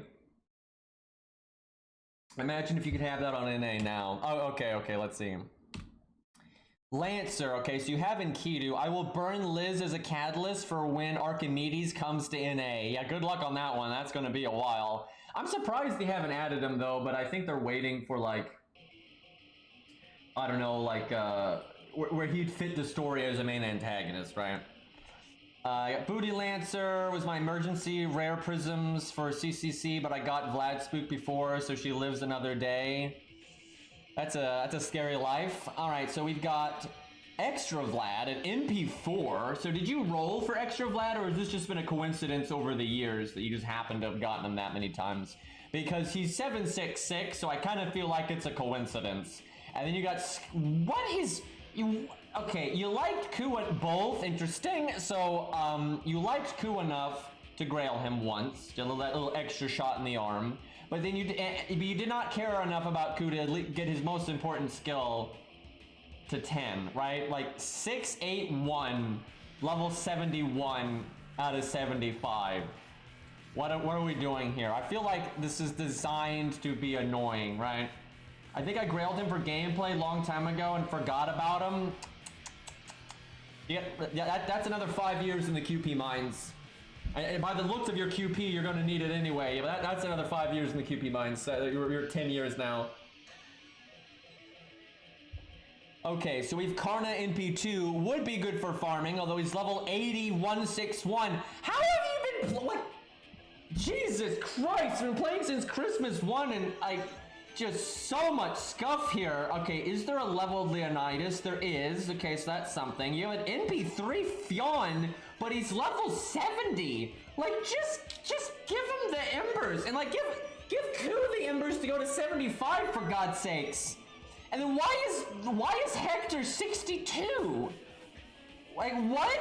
Oh my God! Is this what it's like as a Sei fan, right? Because Sei is so chaotic, and she just picks random hair dye and throws it in her hair. Is that how this goes? You just like click random buttons and this thing gets leveled and that thing gets leveled? Because that would explain a lot. And Raiko's 60 out of 70. You got Lee at NP2, which is awesome. But then he's level 60 out of 70, 111. Okay, so you got Scath at NP1. All your really big boys here are... Honestly, Vlad is kind of nice on this account because he does. If you're fighting evil, Vlad will shred, and he's NP4, where everything else in your account is either scuffed or NP1. So Vlad's not bad here. I'm sure I don't need to tell you this, Sei, but it honestly is good to get that Enkidu up for Fluffy down the road for your NA account. Although actually, you probably haven't fought Fluffy on JP, have you? Because you've been waiting to start Lost Belt. You've been like preparing your account over there. So I guess you haven't fought that yet. But you've seen, you know what's coming. So yeah, that Enkidu will be handy. This account proves humans are evolving just backwards. Yeah, devolving, if you will. So you got Iskandar, which is kind of fun if you have if the classes sync up in a way you can use it with what's his name, Napoleon, because they buff each other. Kentucky rerun, NP3 Kentucky. You've been playing since Christmas 1. Wait, whoa. How have you been playing since? Okay, hold on. Was the original Kentucky event before the first Christmas event? So have you only done the rerun? I mean, it's still terrible because you had all that time. You had all that time between Christmas and the rerun to realize that you need to get the welfares, right? So okay, at least you didn't do the original event, but you had all that time to understand FGO, right? But when you're for the rerun coming up, and you didn't bother to be like, yeah, I should probably get that Ryder Kentucky guy. Why do I have a terrible feeling? I'm gonna make a prediction right here. You didn't get Golden Sumo either. I mean, you got it, but you didn't limit break it. Like, oh God. Oh my God. And you even like quick units. Like even Sei is good with Golden Sumo. How are, oh God. Imagine needing, okay, so some people, they have like pride, right? And maybe misplaced pride, but they have they have pride, and they're like, oh, I don't need Kentucky, I don't need Golden Sumo, I'll just level 30 other craft essences to 100 to match Golden Sumo, it's fine, right? You plebs needing your Golden Sumos, right? But say actually wants Kentucky to come back, right? So imagine having played the Kentucky event, and then still wishing that they would bring back the Kentucky event because you didn't get NP5 back then, and I would imagine you didn't get Golden Sumo. That's a bad timeline right there. That's a bad ending. Okay, so Martha NP2, that's nice. Level 70? Level 70. This man has watched a lot of my streams, man. You know, he hangs out all the time. You know, he makes jokes. You know, he's on our Discord. I don't even need to talk to this man. He could tell you what I'm gonna say for most of these account reviews without me even doing anything, right? Like, he knows where this is going with the buff removal, the debuff clear, and then like, do you have Asclepius or not, and all these. He knows this, and he's known this for months. And he even said to Ari that he'd been planning this account review for weeks, and he was just sitting there waiting to send it in. And he was like, you know what? I'm gonna keep that Martha at level 70 out of 80. Even though we just did Guildfest, and I just had an ungodly amount of XP, I'm not gonna level the Martha. Doesn't even care. Doesn't even care. And what do you say to that? Fucking nonsense, Dante. Nonsense. Let's see. So, legitimately though, Martha would be worth leveling because she has anti-debuff and buff removal, and you're gonna need that. And there's just a lot of boss fights it's applicable. You have Foolishness too. But, let's see. What do you have then for Demeter? You've got Martha, obviously, albeit scuffed. You've got Ushi, albeit very scuffed. But Columbus though, you get Columbus second skill to 10 though. I'm pretty sure Sei has like a wheel in his somewhere in his house or apartment or spaceship, you know, wherever he resides, and it just has like lots of random like servant names and skill names like 1, 2, 3, and he just spins the wheel. And he's just like, what are we leveling today? Alright, that skill gets the lore, right? I mean, like, why would you give Columbus's second skill a lore, but then not the other two? And you didn't grail him or anything. It's not like you're like some huge Columbus fan. Meanwhile, you've got level 71 Ku, you know, whatever that Vlad is, you know, and then fucking, you know, Hot Wheels is 999, so you obviously cared to level Hot Wheels, but not enough to give him a lore, but Columbus though. Well, we gotta get that one, but not a Grail though, not a Grail. And then 43 Boudica, you know, that's an elegant level to stop at. 50 out of 60 Achilles. Did you just not play Guildfest? Were you just like, I don't need to do that, I'll just play JP or something? Okay, so you have Alex, although of course, he's 60 out of 70, because I mean, who can be bothered to actually level anything? Alex is good, but because you have Martha, it's not as important, but Alex is still good. Let's see, what do we have in the caster space here? So do we have, okay, you have Asclepius, and thank God at least you've leveled his skill rank somewhat. Didn't give him a lore though, but at least he's on the way up, so that helps. Between that and Martha, you're pretty set on your anti-debuff and whatnot, so that's good. Alright, what do we got? We got Plot Monk, but level 1 though. Okay, and then you've got Book at level NP3, but then also level 1. You have me. I like how you bothered to include that screenshot for the casters that didn't fit in the picture. You're like, yeah, I need to show these, and that they're not, you know, leveled at all, right? Hey, I have NP2 waiver. It just happens sometimes. Your waiver is level 80 out of 90, of course, but then Hans gets okay. Actually, I can get behind that. I would level my Hans' skills before I would level my waiver skills. So and Hans is grailed. I respect that. That takes a year off of your QP mine sentence. So now you're at 9 years. Okay, so you've got the best assassin killer Ilya there, but 444. So that's a thing. You have Awawa, but that gets to be 696. You got MP2 Tam, you have Scatty, you have Merlin, you have all the big supports. You've got Tam, Scatty, Merlin, Waver, Caster, Gil even. None of them have good skill ranks, mind you, or finished skill ranks. You know, they're all pretty, you know, fucked up somewhere. But I do actually like that. You have all the meta casters. None of them are 10-10-10, but then Hans is Grailed in 10-10-10. I can get behind this. So Cersei, NP2, which is really nice, but then she's level 70 out of 80 for some forking reason. And then 8-1-1, so you know that's the really though you don't really need her like third skill when you have Asclepius and Martha beyond rank 1, and you're only going to use it one time at most. So you have Chen Gong, he's 999, so he's actually farther along than some of the other supports are. So I mean technically because you have Ilya even at NP1, you don't need any help with assassins. So it's it'd be nice if you fix the skill ranks though. What do you got for AoE? Do you not have Zig? No, you do. There he is. He's just not leveled, because of course not. He's level 70 out of 80. I'm seeing a theme here.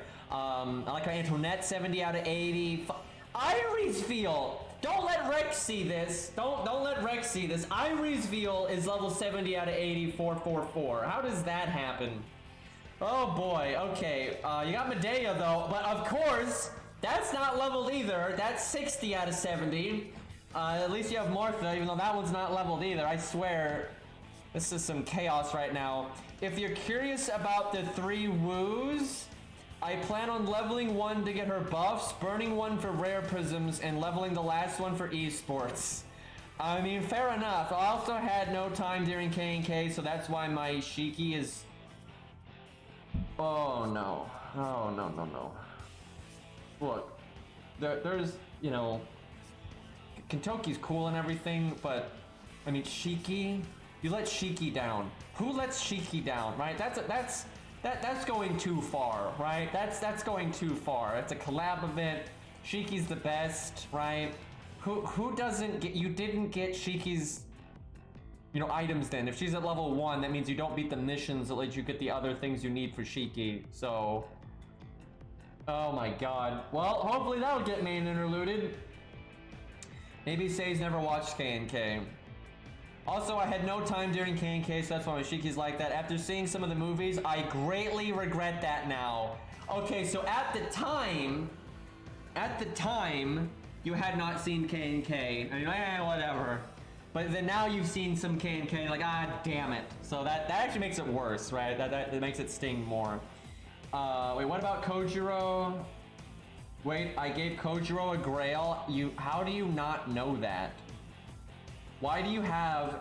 You grailed... this man grailed Kojiro and then didn't level him and then forgot about it. So he clicked a button, he's like, yeah, that Kojiro guy, I like the cut of his jib. Fuck him though, I ain't ever touching that again. So what was the point of... I'm telling you, it's the wheel of fate. He just spins it. And it's like, let's see what we're doing today. And it's like, you got one wheel that's got like all the things on it. It's got like skill gems, it's got lures, grails, you know, XP. So you spin that, and then you have another wheel for the servants, and then you have like a 1, 2, 3 for like which skill rank you get, and you just go through it at total random. And apparently you don't even keep track of it because you grail things and you forget about it. So. Okay, so we've got Super Scuffed Curse Arm. Got Super Scuffed Scath, Summer, oh my God. We've got 66600 face though, at least that's level 70. I half expected it to be 60 out of 70 at this point. Say, how is this your main? I don't see how this is your main. Like, I need to see your JP account, because I feel like your JP account is probably going to be less scuffed than this. Because it's going to be like everything to support Sei ever. And Sei's maxed out, right? Because, I mean, this is some...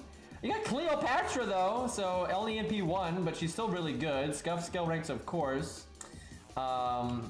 Let's see here. Okay, Big Pentho. I didn't know, I didn't see that one coming. So Super Big Pent, NP4, Grail, 10, 10, 10. At least you 10, 10, 10 to that. If you're going to Grail something to 100, if you don't get to 10, 10, 10, that's just embarrassing.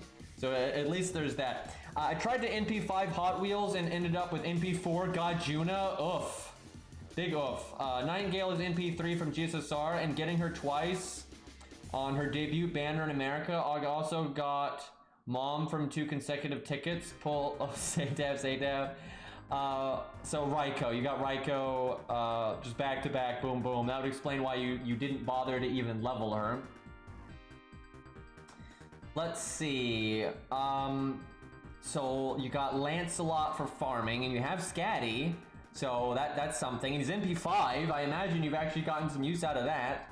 You got Hercules there, scuffed as hell. MP3. I wonder if he's bond 10 or not. Because you can always just slap him in the back row. Like you've got another Lancelot. Just sitting there, even though you already have MP5. You got MP3 Baraki, but level 1. Beowulf MP3 and Grailed, which I approve of, but he's 666. You got to sort that one out. Grailed Tamcat, you don't see that every day, but only 477. And then you got Grailed Spartacus, and then 41010. Well, that's, you know, you at least got the 3rd skill up, so that's good. Yeah, I mean, you've got good options. You have a lot of AoE and single target throughout your different classes, to be honest. And you've got God Juna and whatnot. So I imagine I will say though, you do lack some firepower for like rarer stuff in a lot of the classes. So there definitely are some, I'm sure there's been some challenge quests that you've had a hard time with. Like even with your really strong supports, I'd imagine there's been a few things to mess you up. I like the crossed out Liz there. Mecha Liz will be burnt if OG Liz being burnt into Dragon Steak doesn't bring Archimedes home. Also got Demon Nobu in a single ticket before I got a single Mori. Big oof.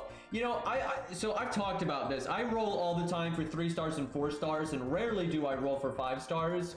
And for many of the 3 and 4 stars that I've rolled on, I don't like the 5 stars that are rated up. And I get them, right? I get Kama, I get Kiara, I get Himiko, I get all this nonsense, Space Ishtar, right? But then like Nobu, you know, Demon King Nobu is pretty cool. And I rolled for Mori, and a decent amount, not like loads or anything, but I rolled until I got an MP5, and I didn't get Nobu, which yeah, kind of sucks. But you know, Space Ishtar though. So Max Amakusa, but MP1. That's kind of interesting. He's certainly useful though. What did you get, Mori? Let's see. Mori is level 40. So you actually bothered trying to get Mori, but then you couldn't be bothered to level him. I got NP4 Summer Kiara rolling for Brynhilde. Yep, I got Summer Kiara trying to get Brynhilde as well. Got her twice, it's not great. Oh my god, I actually skipped ahead there. What was that? Okay, so at least matches 10, 10, 10. He needed mats I don't have. His mats aren't that bad though, but you know, if you have to actually play the game, that's the trick. But match being 10, 10, 10, that's good. Between that and Hans, you have some nice budget options there. And you said you like doing that. You like using a rare DPS. That's probably why you did it. Like, right, if you're wanting to use a rare DPS and then, you know, not have them get carried by OP stuff, you know, Mash and Hans, and then David, you know, that's the way to go, because you do have a more prepared David just elsewhere. Scuffed Jolter, but I'm in the same boat on that one too. CE time, good lord, look at all those 2030s. You got MLBK scope, that's good. That actually really helps us account for farming with with the options you have. That makes it actually really easy. So you got an MLB 2030, you got a bunch of backup 2030s. Do you have other K scopes? So say, is that your only K scope? Did you make that decision to have super scope and then not have a side K scope? I imagine though, because you've been playing for so long, you have Sakura scopes. So yeah, you let it go. You don't have regular K scope. And because of my video creation, I can't do that, right? So even when I have a second K scope available, I can't do that. Because I always say, if you get to a second super scope, you just do it right away at that point. But where is Golden Sumo? I don't see it, which makes me think it's being hidden because shame. At least you got, well, no, you don't have 4 hot men limit broken, so oof on that one. But let's see. So you've got the. Why did you level the U1 and aerial drive? Because they're very derivative there. I mean, I guess you have an okay amount of buster units, but I'm surprised you didn't focus on something else. I like how you have limit broken Drunken Jolter, which came right after Golden Sumo, by the way. And then you've got that never level the Sakura CE, the one from CCC. That one is so bad. Like, don't ever level that thing. It's so trash. If you ever have to use it, might as well just use it at like level 20 or whatever. You got Golden Carp. You have Golden Carp. You have Golden Carp limit broken. but you don't have Rider Kentucky at NP5. And I don't think you have Golden Sumo. So you have Painting Summer, so that's good. Mystery CE time. Its max level is 40. It's Golden Sumo. It's Golden Sumo. Its max level is 40.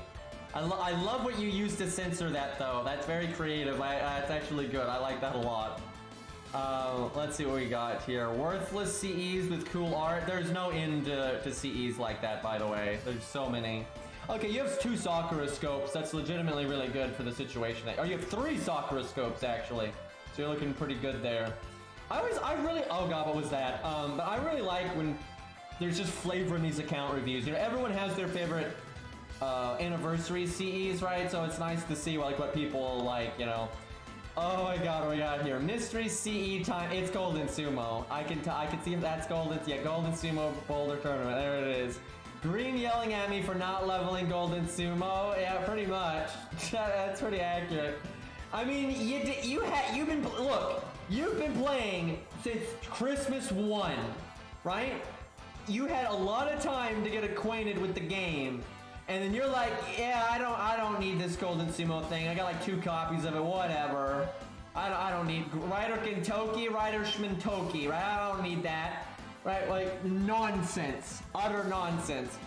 Okay, what do we got here? Okay, at least you got a few apples there. I see Guildfest was going on still when you took the picture here. You had 9 days, damn. Zoomer account has like 12 grapples as of now. That's pretty messed up. How does your JP account only have 12? I guess you were just going ham trying to get Sei to like 10 and stuff, but damn. Well, that was very enjoyable, Sei, though, I'm not gonna lie. That was a lot of effort was put into that. I really do like the censoring with the Sei dab. That was really good. But yeah, overall, I mean, your account is scuffed as hell, but it has good options. But it's incredibly scuffed. I mean, this account, it'd be one thing if this was like a new account, but I mean, for how long you've been playing, this is scuffed. I mean, this is so scuffed. Like, my god, though. I really do want to see your JP account because I have a feeling it might in some areas be less scuffed. It has 5 apples? What are you using the apples on? What are you doing? How is it at 5? God damn. Alright, well, that was pretty great though. That was some content right there. Give me 1 second. I just yelled so much I have to get water. Sei, dehydrated me. Hey, whatever happened to hydration bot? That was a good bot right there.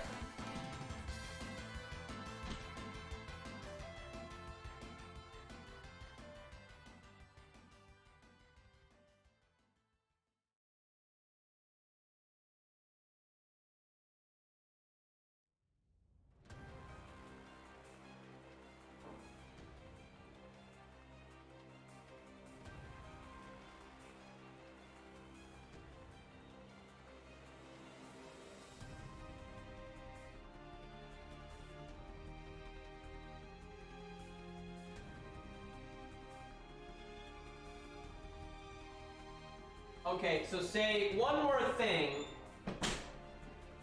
I'm sure it is not lost on you that your favorite character is Sei, right? Your name is SeiShonagonStan, right? And so your favorite character, one of their best CEs, and say it with me, chat, is Golden Sumo, because she's a quick unit. And and not only that, but like, you know, she even mixes up her cards a little bit. You know, you don't just sit there doing quick all the time. You'll do some buster cards and sometimes even buster art, right? So Golden Sumo is really good for her. Golden Sumo is good for a lot of people, but it normally is extra good for quick units, I find. Okay, let's do some summer event on our Steno account. Let me put that in the title because people always want to know what account I'm playing. Alright, there we go. Let's see here. I need 34k points. I'm at 29, although I can get to like 30.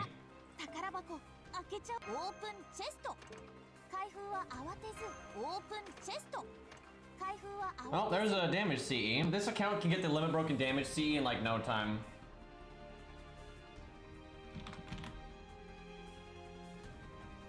See you, sir. Okay. What do we want to farm? What are we at mat-wise? We're at... Okay, we need the cutlasses pretty bad, but we kind of need everything, really.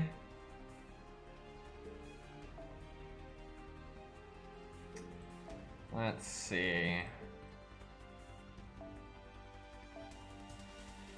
We need the mugs, too. I think this mostly drops mugs off memory, but we'll go with this one. We are gonna... Let me get actually on my main account real quick and slot an archer with the CE or boosting chests, because on the Steno account we're not trying to clear quickly, we're just trying to get farming done. Not that page. Let's go with... Who's a good carry here? Isn't Calamity Jane, isn't she a bonus servant? So because we're probably gonna have to do a lot of normal card murder, I think that's a good unit for this. There we go. I don't actually use... I like never summon for farming purposes Calamity Jane, but we'll go with that.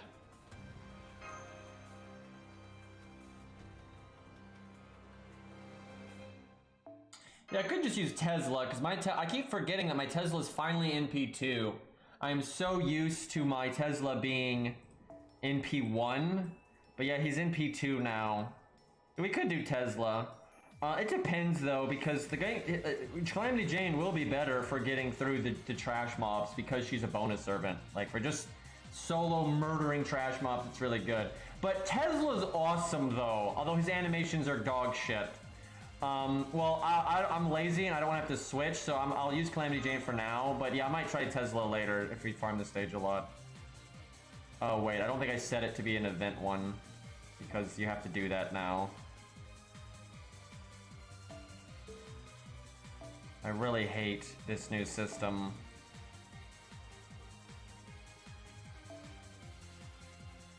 Oh god, nope, not that one. Not that one. There, that's the one.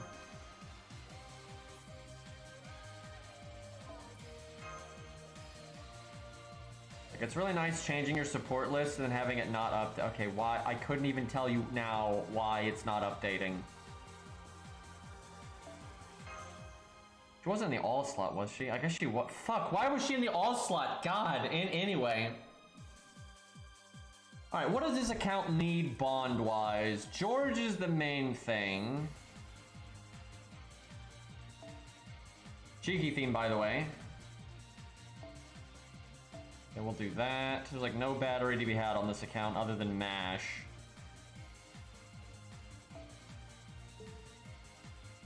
How can I fix our team cost issues? This stage does not drop.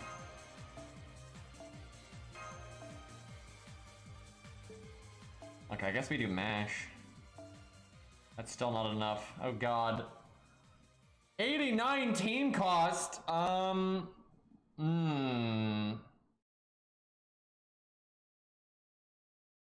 Even though it's the Steno account, we could just cut Steno, but she needs Bond because we need coins.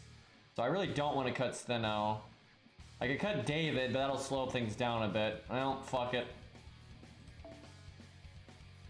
Can I bring a 1-star? Almost. I could cut the damage CE. Man, this is rough. Fucking low-level accounts, man. Can't bring all the CEs that I want. Do I have enough to limit break it? Because at this point, no, I need one more. Because of team cost, I really will just limit break that. And besides, I think it caps at 100%, so it's fine to just have 2 limit broken. Well, I guess I just don't bring it for now then.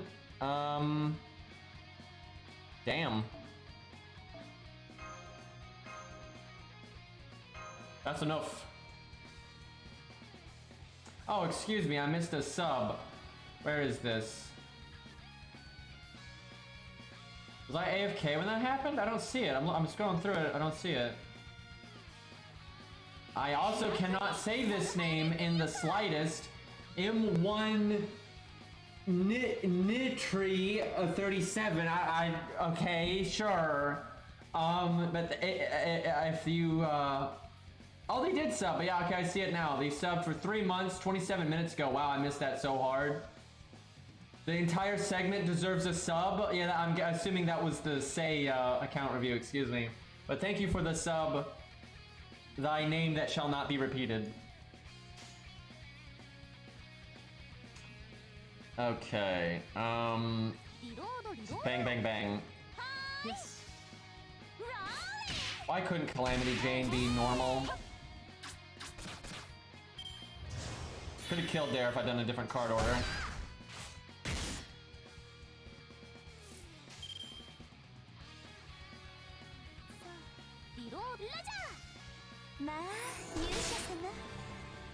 If that hadn't killed, I'd have been pretty peeved.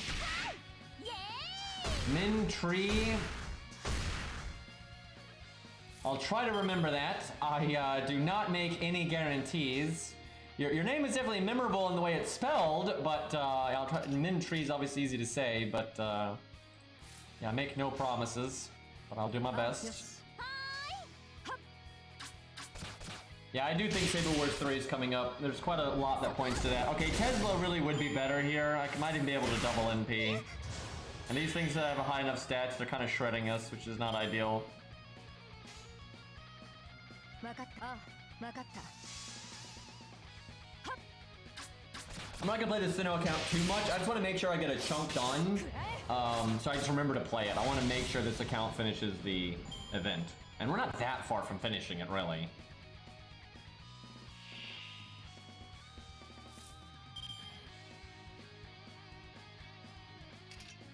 Yep, we're gonna want Tesla. This is kind of yikes.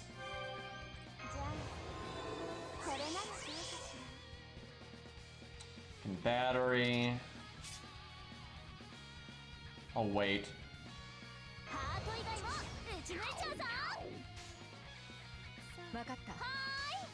That should get her close enough that she can NP with her battery next turn, I think. She has decent NP gain. Not quite. Come on. Yeah, right in the button.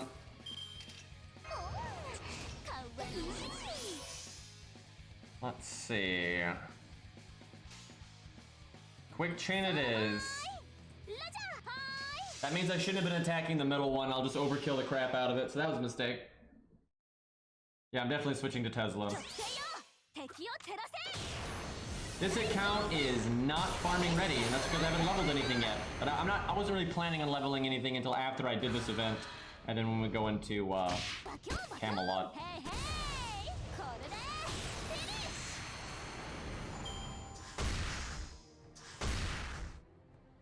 These snakes remind me of the snakes in Darkest Dungeon.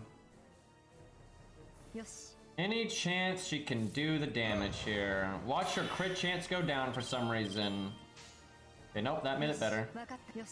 Triple crit, level 40, no foe items. Holy shit! Oh yeah, she has the event CE. I was say that looked like level 80 damage essentially. I actually might be able to limit break the event CE. I should check. Because if I can, I should. So because the challenge quest is so easy in this event, even the Sinnoh account, like effortlessly, can just get the lore, which is kind of nice. I forgot to use Calamity Jane's skill when we made all those stars. She did NP quick and even overkilled, and I forgot to use her third skill. And that's fine if you're like 3-turning, but we are obviously not 3-turning here. Well, we can use it after this one, because we'll make a bunch of stars here too. I only play like 2.5 accounts at a time, but I have many accounts that I don't play. They just randomly go on the back burner. I just pick them and play them. Like right now, I'm not playing the Herc account or the 1-3-star account or any of that stuff, and I'm not really playing an A, but I have them. Okay, this is an awesome time for Pierce Invulnerability because he has evade. I only have 2 cards though, but it's something. Let's see what her... Actually, I shouldn't have evaded there because I can just... You know what? It doesn't even matter because I can just remove his buffs. Doesn't... Diminishing returns right there. Because yeah, I can just remove the evade because it's Thinno.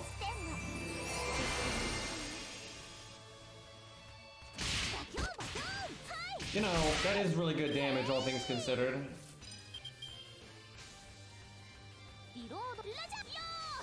Okay, let's try Tesla. That was pretty bad.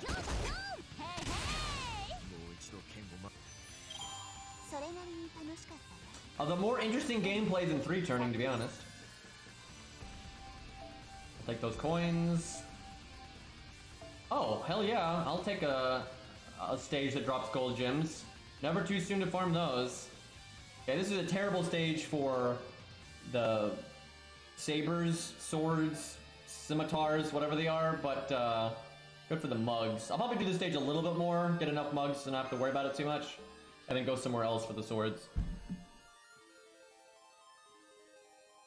Alright, let's actually, if I'm gonna farm this a bit, let's actually set up Tesla proper.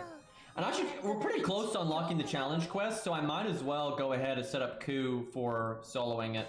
He can actually solo, oh god, this music. He can solo it without the, without any command codes, but you might as well have command codes to make your life easier. That fight is just really easy for him.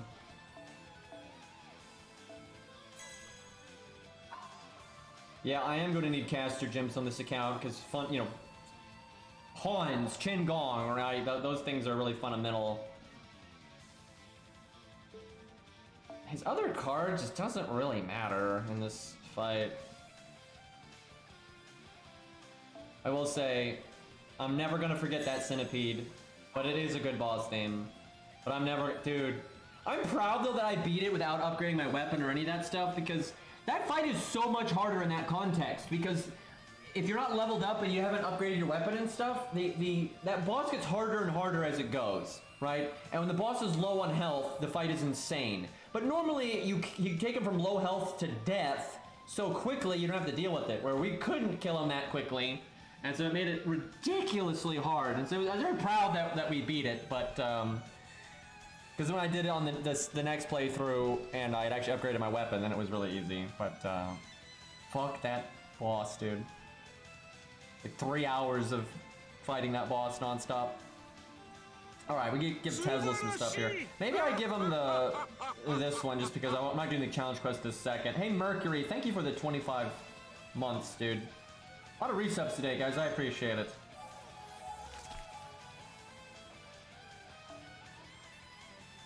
Okay.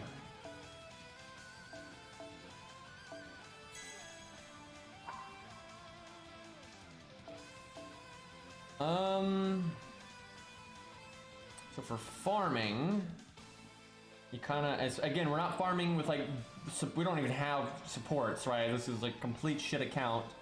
So we just want good face guard damage, really. There's a dragon, I'll probably NP that. The snakes are beasts. Dyrmid has evade in case you don't kill, which he probably will kill. Although I don't, is Dyrmid earth or sky? Let's see. I would think he is earth, but they do weird things sometimes. He is earth. Okay, so we get our bonus damage, so we should absolutely obliterate him. But I was thinking Pierce Invulnerability in case of an emergency. And yeah, it's true, he has his own Pierce Invulnerability, so it doesn't matter. Dyrmid's gonna have a bad time then, pretty much, no matter what we do. Okay, we'll do that then. Normally I put it on an art card, but that's more for soloing, which we're not really doing here, so... These other cards really aren't gonna matter then. We'll just do NP gain. So, I've been too scared to buy any of Tesla's passives because the coin system and there's no way to get Tesla coins. I think I can get one because he's NP2. Although maybe I might need one more. I'm not sure. I don't remember. But even if I had a lot of coins, I wouldn't use them yet. It would be nice though to get his starting NP because that'd be great for farming. You could start off with your first NP, then use your battery, stuff like that.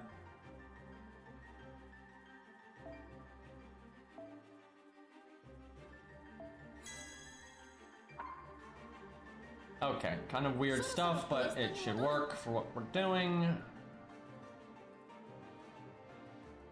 What did I have in my... Oh, it's because Tesla's in this slot. That's why she's in the all slot. I could put Tesla in the all slot though, because I like him more, but I'm just doing it for... That's the wrong one. Well, we'll just do that. That's fine. We'll do that.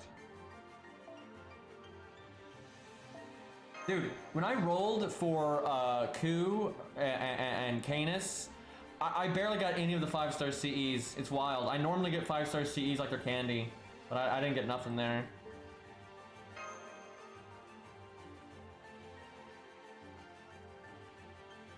I don't want to use coins for anyone. Yeah, unless I have enough coins to max everything, I'm always really worried about it. It's messed up, man. Does suck that I have to use that CE because... Oh, I can limit break it. We should do that. There's literally no reason not to. There's no benefit to having multiple copies of it.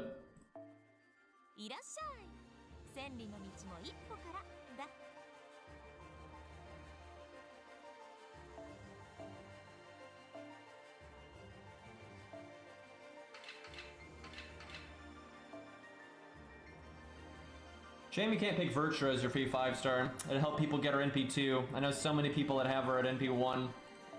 Pretty rough. I just put everything into Arjuna. Yeah, that's what I do for Ku. I just try to, you know, make sure I make the best decisions, though. Like, I actually should have gotten his anti-berserker skill instead of his extra attack, but that was just like a freak accident. I think overall I made the right call picking extra attack because Ku solos and Last Man Stands so much. But it was just coincidence that a whole bunch of hard content came out that was berserker related, so it ended up being a mistake. But yeah, there's no way to know. Alright, I need to get one more of that point thing. That'll make my life so much simpler on this account.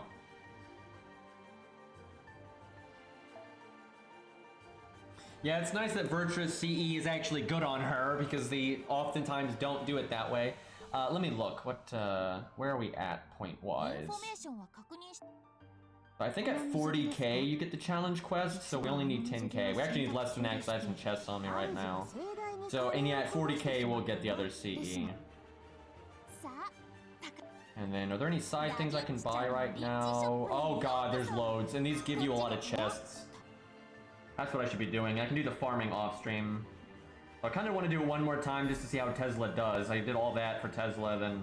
Oh hey, lore, we need those. This counts, never done an event, so I'm ready. Give me the goods here. I really need to sit down and make sure I complete this event, though. I'll be so pissed off if I don't. I want to beat one event and then go into Camelot having only done one event. You know, that's like the idea. Although who knows, they might start another event really soon after, but I wouldn't think so. They've been pretty slow these days.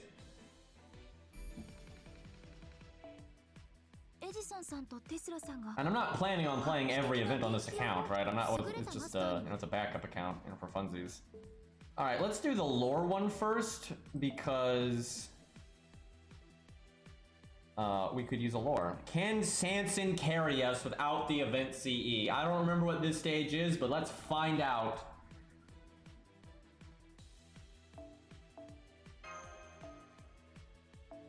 Oh, I got it, chat. Damage CE Steno. There we go. That's the good stuff right there.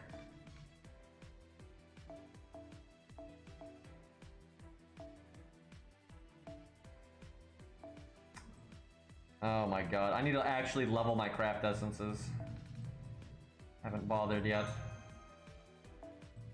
The old cope scope.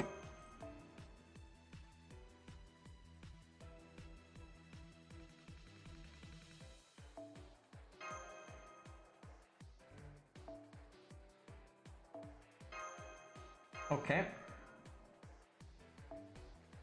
Rank 9. Yeah, now I got 2 cope scopes and no K scope.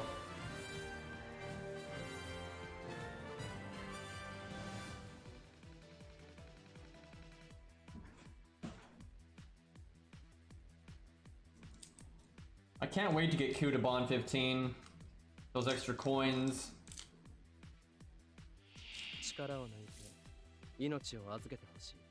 I don't remember this stage. I remember the background, but I don't remember the stage.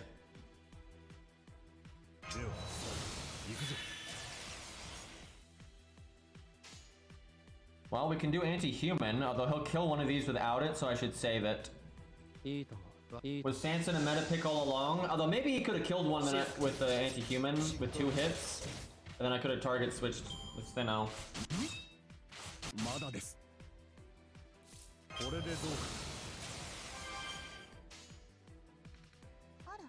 Steno should kill no problem here, because she's got the damage CE.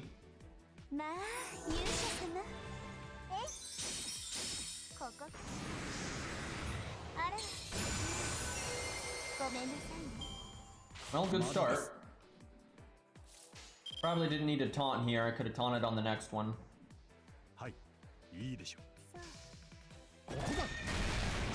She's got this. Big damage. Yeah, 47k.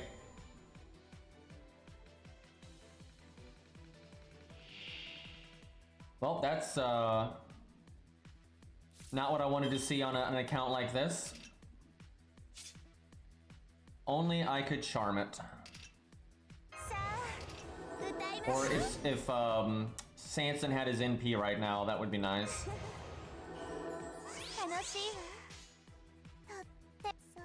Why do I just have this really stupid feeling that Sanson's not gonna kill it? He should now, though. So remember 128, basically 129, because it had 900 health at the end there. But let's see if Sanson's NP will do 129k. And he has Steno's buff. Level 100, 2k foe, by the way.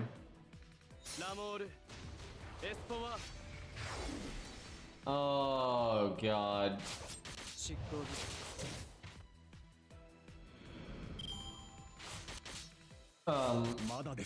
Probably should have given him Golden Sumo, by the way, because normally if I do use him for stuff like this, he has Golden Sumo.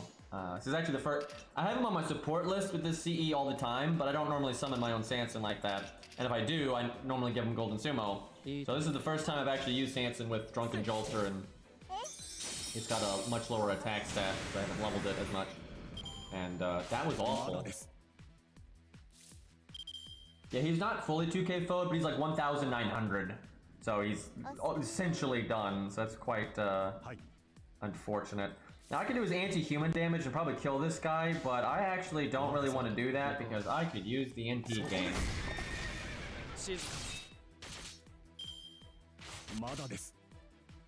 So far, this stage doesn't really seem much different than a typical farming stage. Steno, please don't do 15k with an art card. Woo!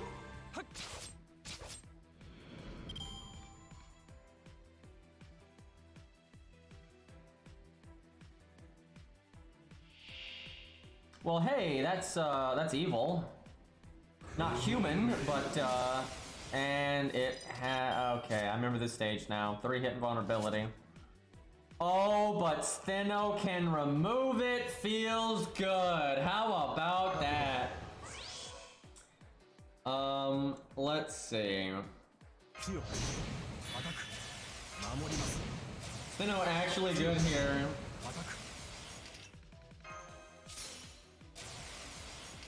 Dude, if I had leveled her skill, this would be back right now, and then I could have double attack up, defense down.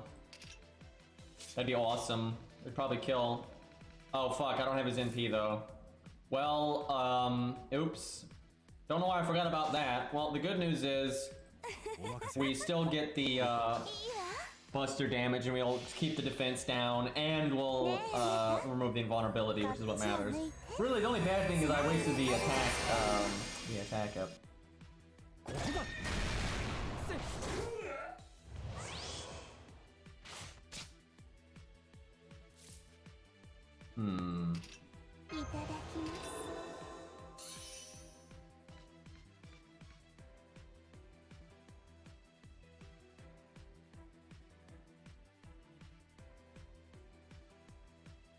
Let's see.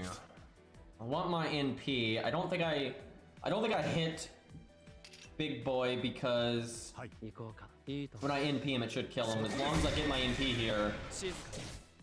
Of course not. What was I thinking? Of course you're not going to get your fucking NP there. Nice hit count, Sanson. Now our anti-evil wears off.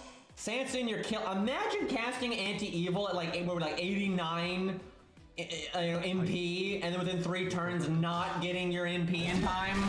Like, imagine that. Like, fucking even Musashi wouldn't have that problem. Oh, the horror.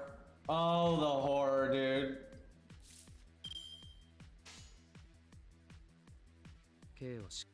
And the defense down wore off because it took us that long to NP.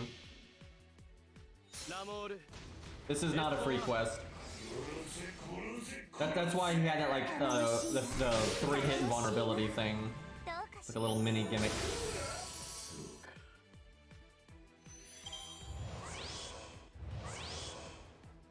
Good turn, good turn. I don't need that, but I might as well.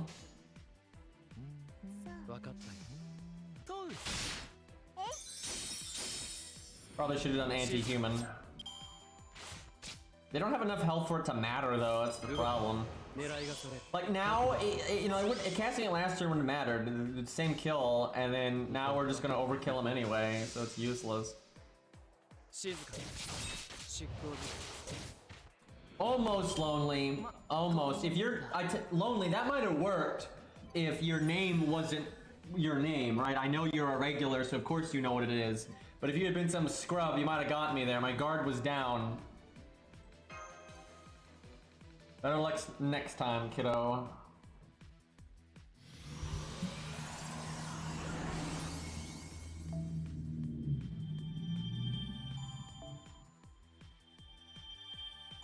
Look at all these chests, though.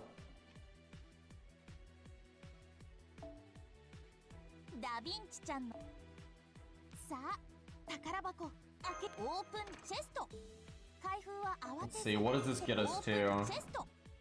Not enough. Almost, though. We'll get enough from doing the other ones.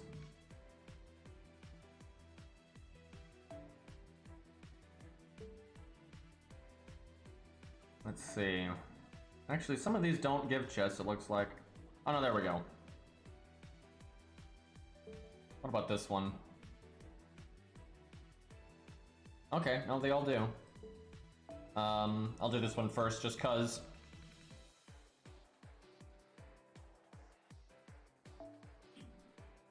Suboptimal CE and whatnot, but shouldn't matter.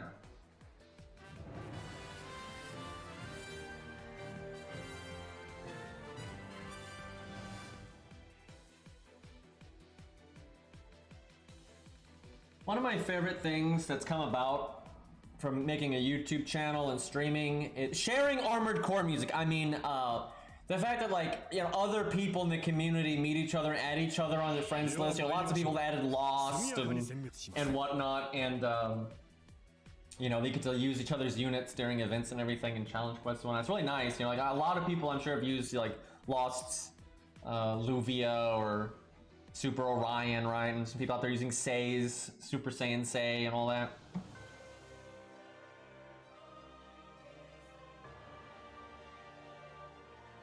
Do I taunt these? These do, yeah, that's 67k, alright. Man, I need to get his skill up. It started at 70% because it'd be really nice with his battery. Guess I'm gonna NP that 67k one, to be honest.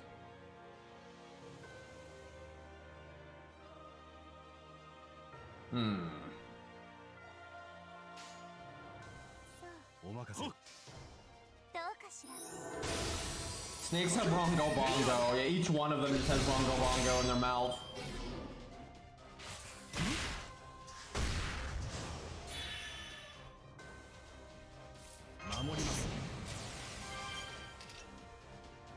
When you're unironically using George's... Like, just George, using George for farming, by the way. Although I guess this isn't exactly farming.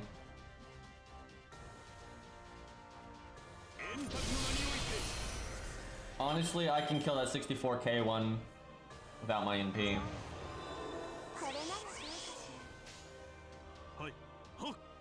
Only we had a few more stars. I could have done my star bomb, but I figured I'd save it. Dude, I love his animation update. It's so good. People are using my Gilius, right? Yeah, that's me with Sanson, dude. I've had him in my assassin slot for years. I don't think I've ever seen, like the notification where it's like, your most summoned unit is your assassin. I don't think that's ever happened. Funnily enough, though, that actually, I remember when NA was super new. Like, NA had just launched. Now, in the original FGO, like the JP server, Grails were not added until, like, right before Camelot. But on NA, they were in from the beginning. So you could Grail units right off the bat. And Sanson's mats are actually quite simple, especially for what was available. And so right off the bat, I leveled up my Sanson and I Grailed them just a little bit. And so back then, the early days of FGO, there were so many scuffed units and terrible CEs. A lot of people just needed the counter class, and if it was high level, good enough. And because I had a Grailed Sanson with like a decent CE, he had a higher attack stat than the overwhelming majority of assassins out there in the early days of FGO. So for that period, he actually got summoned a lot. Like he would get summoned like crazy. But that didn't last, obviously. You know, once people started leveling their stuff, then the need for a high statted Sanson went, you know, he got overshadowed very quickly. Who would have thought? I wonder, can I do 34k? Yeah, fuck it. We can do 34k. He's gonna fuck up my looping because I'm doing the art card first, but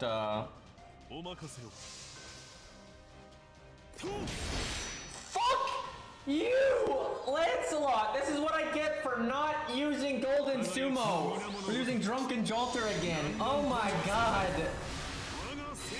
Oh my god. 227k. Yeah, I got him. Someone's boss there. Yep, okay. Didn't kill the second one. Fantastic. So much value right there. Camelot fell, yep. Oh lord. That just sucks. Dude, if I okay, well. The music, man, the music.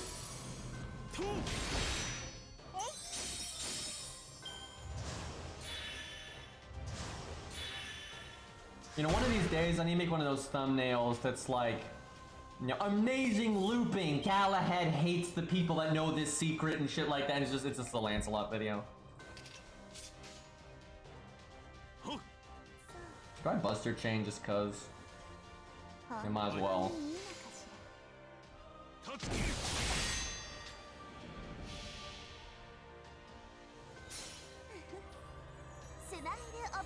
Then it was just like, what am I doing in this team?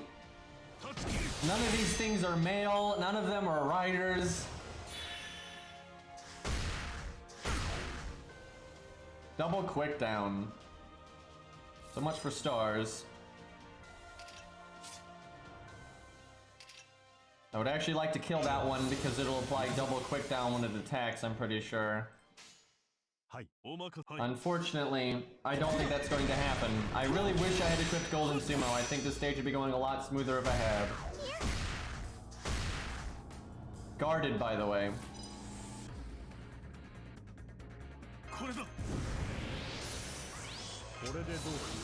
Okay, maybe this time, Lancelot.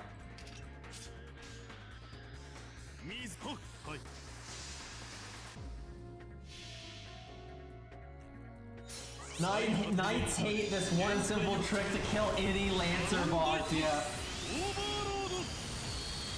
I'd probably do Galahad or something.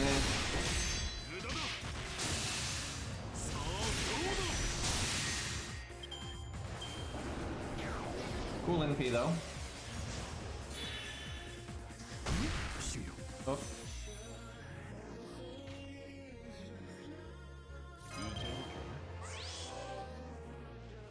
This took quite a minute. No thanks to me.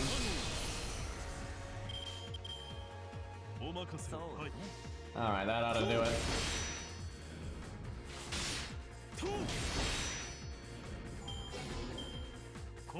Boy, would a Mordred been better there. Galahad, I think, has a chance of being playable, but definitely not a guarantee.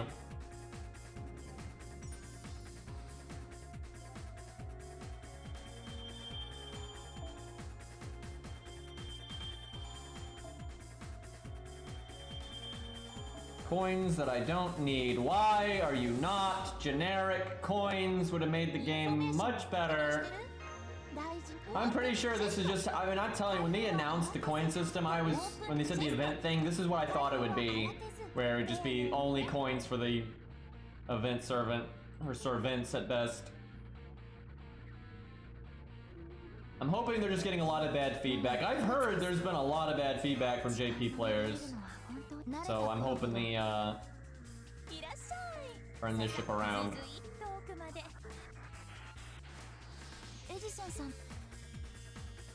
Alright, we got one more of these. Then we get main story. Could just do Tesla there, but okay, why does everyone have Drunken Jalter? Like, god damn it. Almost want to do Calamity Jane because she's a bonus servant, but Drunken Jalter it is.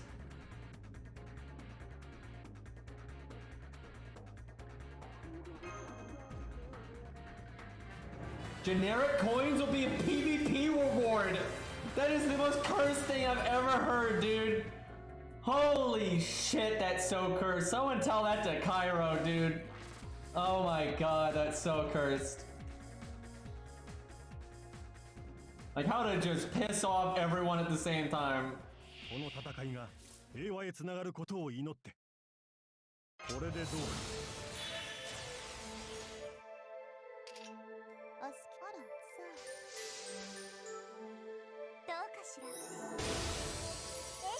mean, they're gonna make PvP have some kind of incentive.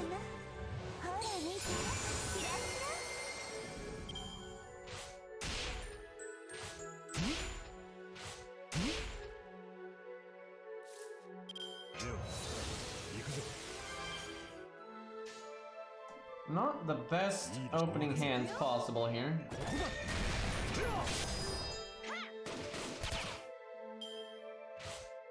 Yeah, I've seen a lot of people copium defending the system by saying get Bond 15, which is so unreasonable. Like, like, of course most people aren't going to get Bond 15, but it's not even that many coins. Like, it's not like you can get a 4-star to Bond 15 and you're good, right? That doesn't work at all. If you're Bond 5, I'm sorry, Bond 15 and MP5, you don't have enough. Because, you know, that's reasonable.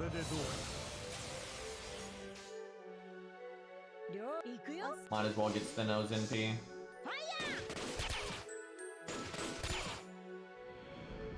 I actually don't think it was that good of an idea, in theory. I think the idea of passives that are unique to a character, that if you're really dedicated to the character that you can unlock, I think that's fine. But here, have you noticed? Look, okay. There's two things I want to point out here why I don't think it's a good idea conceptually. Because, one, they're not handcrafted. That's so lazy, right? Like if they had been handcrafted, that alone would have made me like the system so much more. Like, that's so exciting, right? If they had made handcrafted passives, and at that point, because that really improved the performance of some units, then you do want them to be hard to get. You really do. But look, have you noticed look at this. This is so different. There is such a difference. And look at how you upgrade a unit, right? Lures, grails, just leveling them, getting skill ranks, right? And especially grails and lures, right? You obtain all of these things through playing the game. And they can make really good rewards for, like, oh, this really hard challenge quest. Well, you got a lore out of it, you know, that feels good, right? You beat Fluffy and then all that, you get a grail, right? You know, the rewards for playing the damn game, you know, and as annoying as Bond is, at least you get it from being dedicated to a character, right? Meanwhile, coins, where I think intentionally, this is why I think it's dirty. I think they've intentionally, you know, muddied the water here by oh yeah, you got that favorite character of yours that you want to have, you know, you've grailed them, you've 2K fo'd them, you're getting their bond up, you know, you faux pod them, all that stuff. So you want to get their coins too. You want to get all those passives. This is your best unit. But oh yeah, you just gotta you know, you gotta roll the gacha for that one, right? Everything else for upgrading your favorite unit just comes from playing the game, right? But coins don't. I hate that, and it's absolutely made me like the game less. And I hate that. I'm so tired of FGO doing things that make me like the game less. Because I want to like this game, and there's a lot of things I do like about the game, and I like the franchise, and I'm just so frustrated they make such bad decisions. And what makes it worse is you have all these like brain dead copium, you know, snorting, inhaling, I should say, you know, people defending it. And it's just ridiculous, you know, when you compare FGO on many fronts in terms of the amount of content they put out versus the amount of money that they make, you know, development time, right? And you compare it to other companies, it doesn't make any sense, and they're way behind, right? When you compare their business practices to other companies, it doesn't make any sense, and they're way behind, right? You know, they don't have safety net, they don't have any of that stuff, you know, and you have other games that are really old too, like Grand Blue Fantasy, that have not had a hard time updating and keeping up with the times better than FGO has. It just doesn't make any sense. So I think people have an absolute right to be frustrated and annoyed with these decisions from FGO, especially when you have, like I just said, lures are from gameplay, grails are from gameplay, leveling is from gameplay, faux pas are just from, you know, time. It has nothing to do with the gacha. You know, every way to level a character and improve your favorite character is just from playing the game. And then this one, which they're trying to tie into all that, isn't, right? That's so dirty. Of course people are mad at that. And you had that guy that had saved every copy of Castergillies he had gotten and put it in his second storage and even his main inventory. And then they bring out this coin system and he doesn't get any coins retroactively for any of those. Like, what the fuck is that? And he had to roll the gacha. He spent like thousands of SQ to get the passives for Castergillies. It's ridiculous. And yeah, FGO 2 will probably be worse. And it'll probably have gear, and it'll definitely have PvP. And this game wasn't designed with PvP in mind, but it will. You know, it'll be more like Epic 7 and stuff like that. It sucks, man. It sucks. The only chance you really have is if a different company ends up running it, which could happen. I mean, there's good companies out there that do mobile games and things like it, you know. They just don't seem to be learning from other companies, right? They're not really looking at the industry, and I don't know, I'm hoping that Sakura Wars, because again, I know I've been saying this for a while, but it hasn't been that long. A lot of the changes since Sakura Wars died and they got the new COO, a lot of that stuff hasn't taken effect yet. Like, this summer event was planned a long time ago, right? And the coin system was planned a long time ago.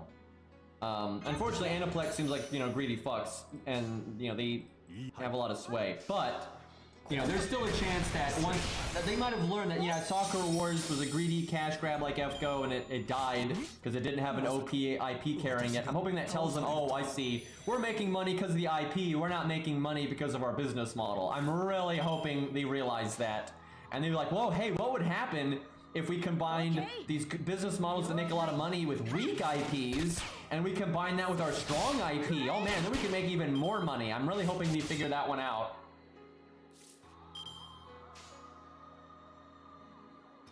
But I don't really have faith in that, but we'll see. But yeah, I mean, I don't know. We really have not seen what it's going to be like with the new COO and like it sounds like they've hired new staff and stuff, so we'll just see. I'm just concerned the talk of PvP and all that is coming down from Aniplex, and that's where a lot of that's coming from. Because you can't deny it. I'm not reading between the lines here, I don't think at all. When you look at the coin system and then talking about PvP, it's really obvious they're trying to incentivize their whales that already spend a lot of money on the game to spend more money on the game. There's no way around it. You cannot be so blind and so copium that you actually think the coin system, like, isn't that. It's so obvious that the coin system is there to get people to spend even more money. And not get new people to spend money, but to make the people that were already spending money spend money, right? Spend more money, right? It's so blatant that that's the case. Oh, the music knows. Okay.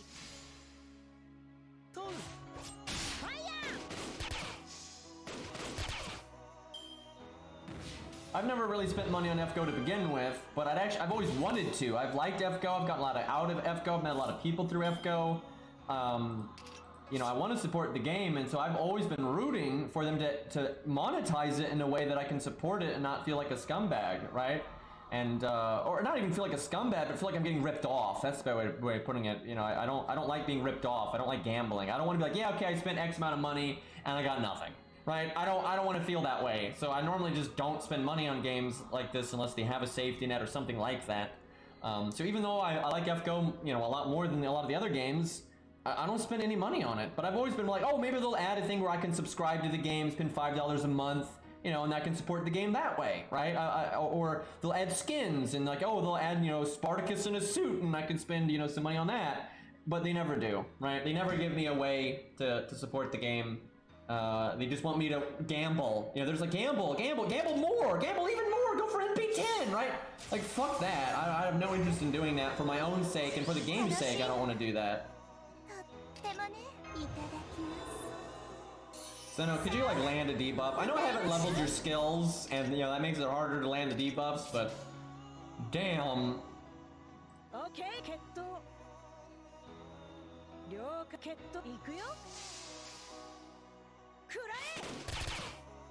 In Genshin, it's like, you know, it's like, okay, if I spend 50 bucks here, I will get this. Or I'll get halfway to the safety net. Is that worth it, right? You can make decisions, where in FGO you can't. It's just, keep gambling, and hope for the best. And I just can't stand that.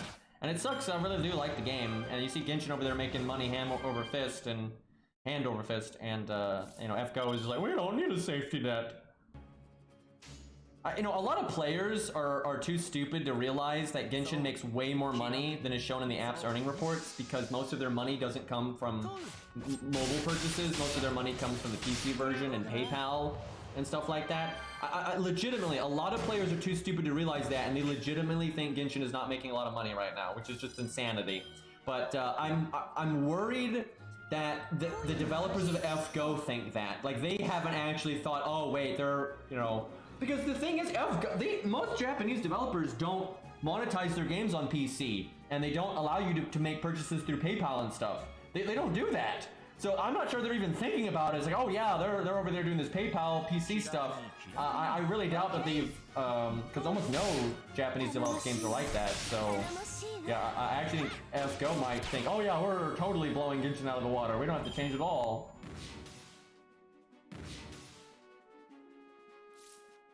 Oh yeah, I mean, Genshin has problems, and you know, I haven't been playing Genshin much because of the recent update. I was not happy with it at all. There's a lot of problems with Genshin, absolutely, but those problems are not their monetization. Their monetization model, I'd say, is quite good. I think Genshin's issues are, you know, the gear system is bad, and that's a trickle-down effect because it makes it complicated for them to make stat lines on challenging content, or even world content, because they don't know. Different players are gonna have different gear levels, and it makes content either trivial or too hard, and that's like a whole problem. And farming is not particularly fun in that game. I think the story, there's some good parts in the story in Genshin, but overall I think Genshin's story is pretty bad and boring, which is the real sin. So yeah, there's a lot of problems in Genshin, don't get me wrong, but you can't, even though it has those kinds of problems, those are gameplay system problems, right? That, oh, I'll take that insta-kill. But the monetization is fine. I think their monetization is probably the best on the market right now. But yeah, Genshin definitely has gameplay problems. And I thought like that their big update, just having so many like copy-paste mobs and you know, all that, that was pretty lame. Yeah, the CCP doesn't help, but especially for the story, as you say. But the biggest problem, I can ignore the bad story and just enjoy the gameplay. But there are some real gameplay problems with like, first off, the units only having one skill, and that's just not enough. You know, they should have given every unit 2 skills and an ult instead of 1 skill and an ult. I think that was a really big mistake, and I think legitimately it'd be worth it for them to change that. Obviously they're not going to do that because they'd have to retroactively do new animations for one new animation for every single unit in the game, but it's worth it. I think they absolutely should do that. I think it could really make the game better. But yeah, the in-game of Genshin is kind of a mess, and it can be very boring and very grindy and stuff like that. The thing is, I don't think it is the player's fault. A lot of people don't rush through Genshin. You know, I didn't gas, you know, blaze through Genshin, but it doesn't take long to get through the story. And it's not even about the amount of content at in-game, it's the quality of it, right? Like, I'm fine, like, I truly think with the available assets, they could make a much better in-game. Like, with the amount of bosses they have, amount of mini-bosses they have, the amount of new enemies they've added over time, if they had just used those better and had permanent systems in the game that were funner, and those were the reward, you interacting with those gave you the reward structure, it would be fine, right? Like, that's the problem with Genshin. It's not how fast you get to the end game or any of that.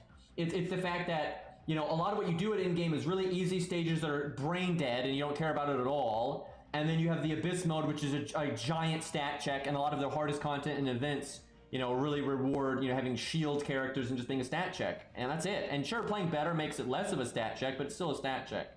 Where they could, you know, they have a lot of good boss design in Genshin. You know, Child is a good boss, that Samurai boss is a good boss. And you can do some mini boss combos that can be very interesting. They had done some arena events where you just fought beefed up trash mobs that wouldn't flinch, and they were actually pretty engaging, right? Like, so they have what they need to make good boss fights. They do, and engaging like in-game dungeons and stuff.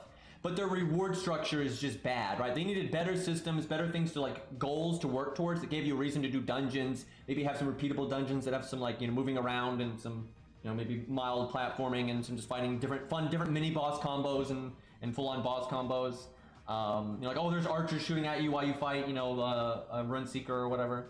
Right? They've got what they need to do that kind of stuff. But a lot of times when they do content like I just described, their stats are so low it's irrelevant.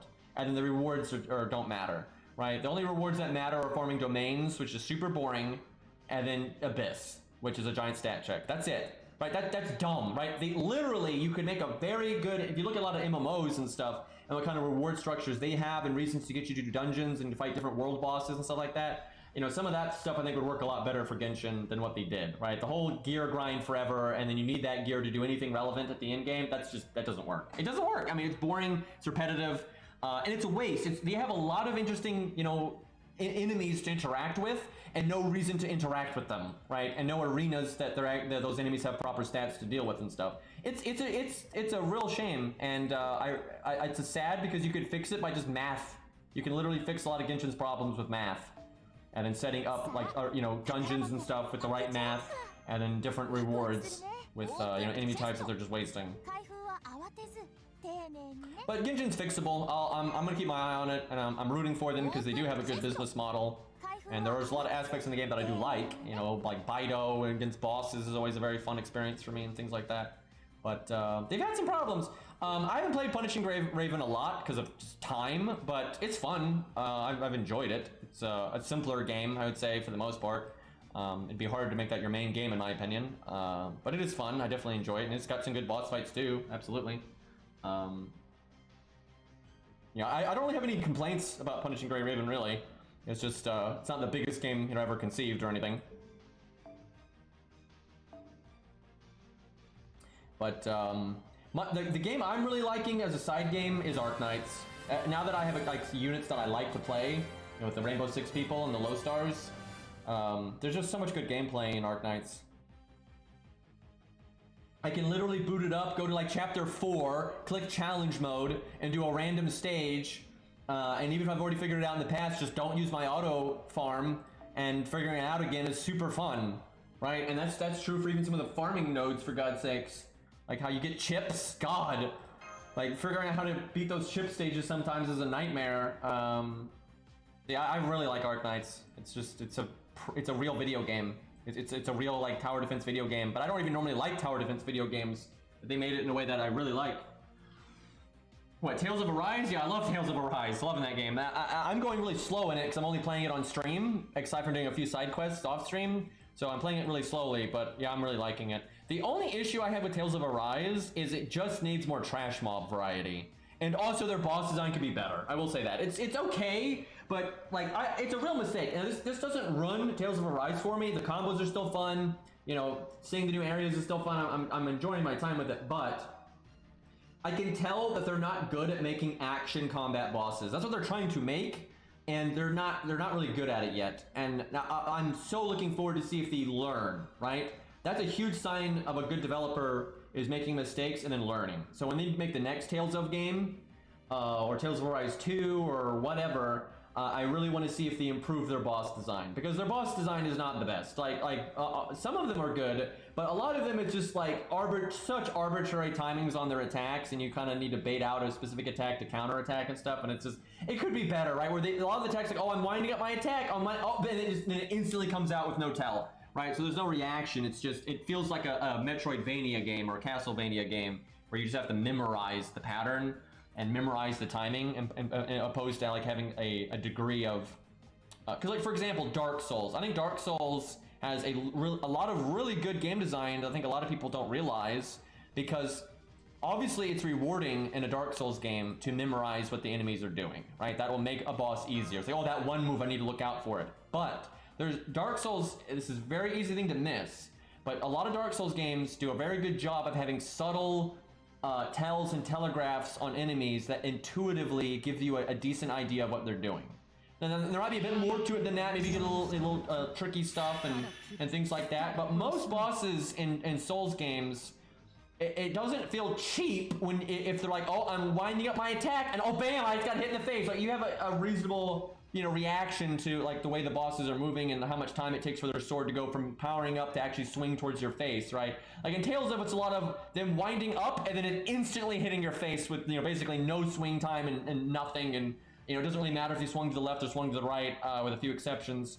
So that could really be improved on. And I really do think like Ninja Gaiden and like Ninja Gaiden Black and a lot of Souls games are doing an excellent job of memorizing the boss. Obviously helps, but then also not making it a requirement, and it having very intuitive, animations and whatnot. It's a hard thing to do, though. It really is not something I think a lot of developers know how to do. It's not easy at all.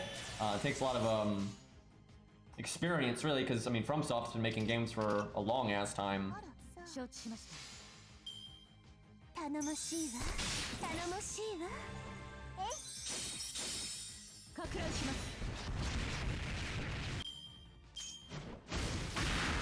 I mean, I think Genshin can get really repetitive depending on what you do. It depends. There are if you enjoy if you mostly play Genshin casually, and every time they put out new things for you to explore and puzzles to do, and when they do add a new boss and you just fight that, and you just do domains a little bit on the side, then it's not really that repetitive. But if you just sit down and play Genshin for a couple hours every day, regardless if there's new content or not, it's going to get boring pretty quick, because all you really have to do is farm domains for gear for the most part, and so it can be bad like that. But it depends. There are ways to enjoy Genshin where you play it a bit more casually, and you just the thing is, even though you can play Genshin that way, where you only kind of play it when there's new content and there's new events or new bosses and things like that, and that's fine. Even though you can play it that way, it's still a flaw. I did not give her the command code to block stun. Whoops. Well, good luck, kiddo. Anyway, even though you can play it that way, it's just like with FGO. It's not I see people defending FGO by saying, oh, you're not supposed to play it that way. You're not supposed to want to play FGO. You're only supposed to want to read the story. I've seen so many people defend FGO being shit, not because it doesn't have story replay or challenge tower, stuff like that. They're always like, you're not supposed to want to, you're not supposed to want to play the game. You're supposed to just want to play FGO when there's a new story out. That's not a defense, right? If you enjoy FGO that way, that's fine. But obviously, it's a video game, and it needs to have good gameplay, even if there's not a new content in it, right? Like, clearly, right? What's like, you have games like Hades, for God's sakes. They don't get updated nearly as much as these games, and they find ways to make the game not repetitive, right? FGO is just allergic to change and work, really, when it comes to the DW side of things. Tight Moon's not lazy, and the artists aren't lazy, and the musicians aren't lazy, but DW's management of this game has been a joke.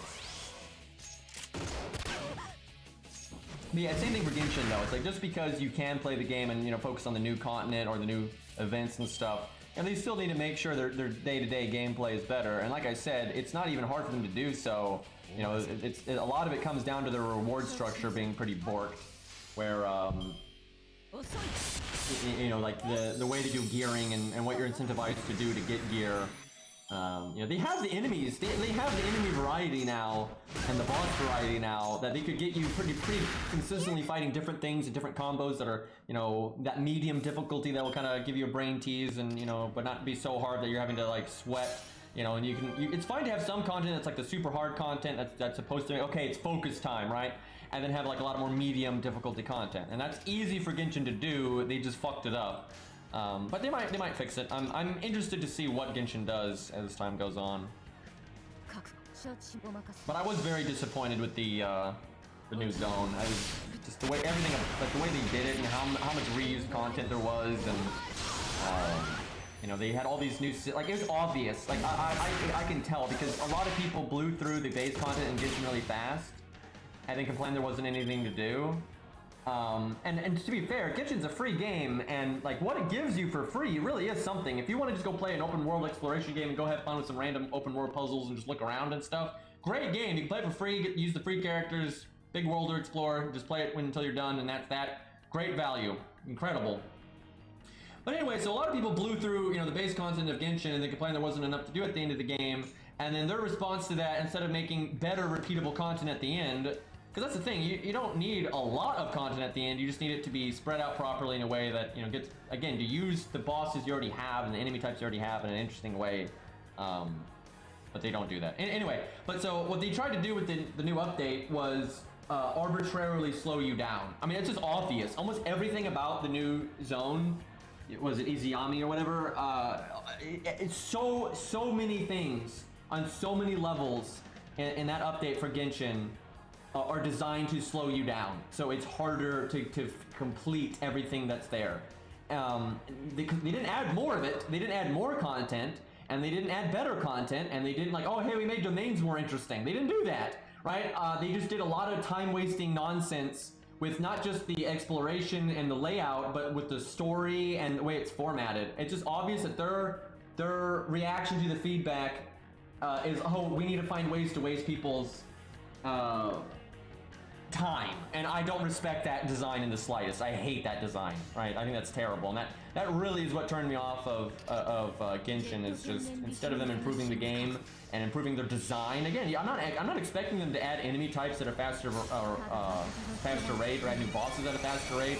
I'm not expecting that at all. But it's like, for example, they've had dungeons in Genshin that are more like a regular video games dungeon with some mild, you know, platforming and some mild puzzles and some mini bosses along the way. You know, they've done that for events and stuff, but none of those dungeons are repeatable. And even if they are repeatable, they're scaled for such low gear that they're not interesting.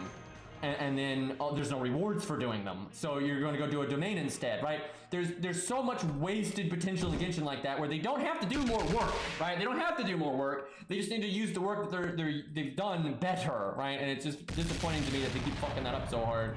And instead they're wasting their time on wasting your time, which I don't care for that. And then on top of that, I don't like the aesthetic of the new zone, and the story is just garbage. Oh my god.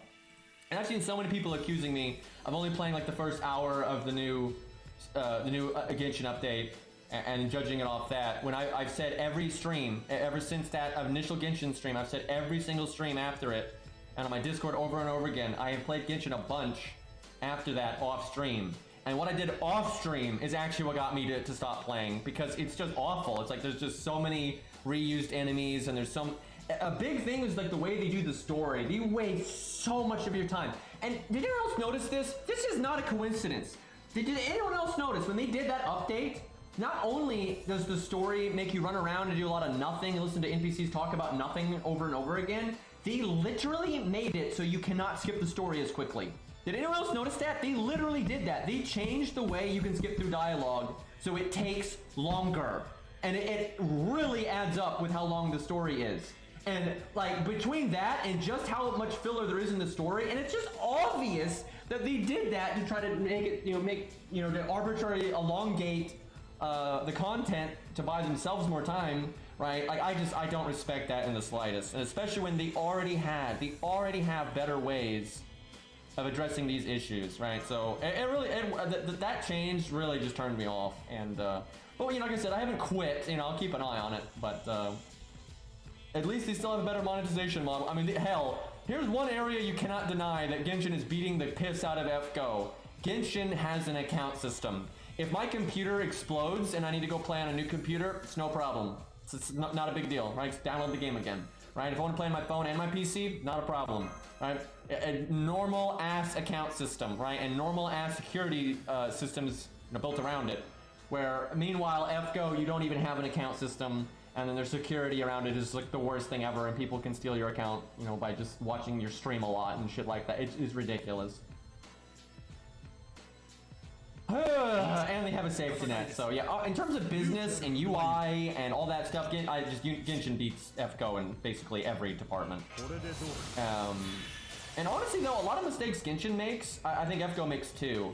And I think FGO is kind of saved by, it's a little bit, I find it, for me, it's easier to make your own fun. Where Genshin, you have to like lower your gear and everything else. Because FGO has like an in-game stat line. Because I make my own fun in FGO all the time. And I make my own fun in Genshin too, but it's harder to do it in Genshin.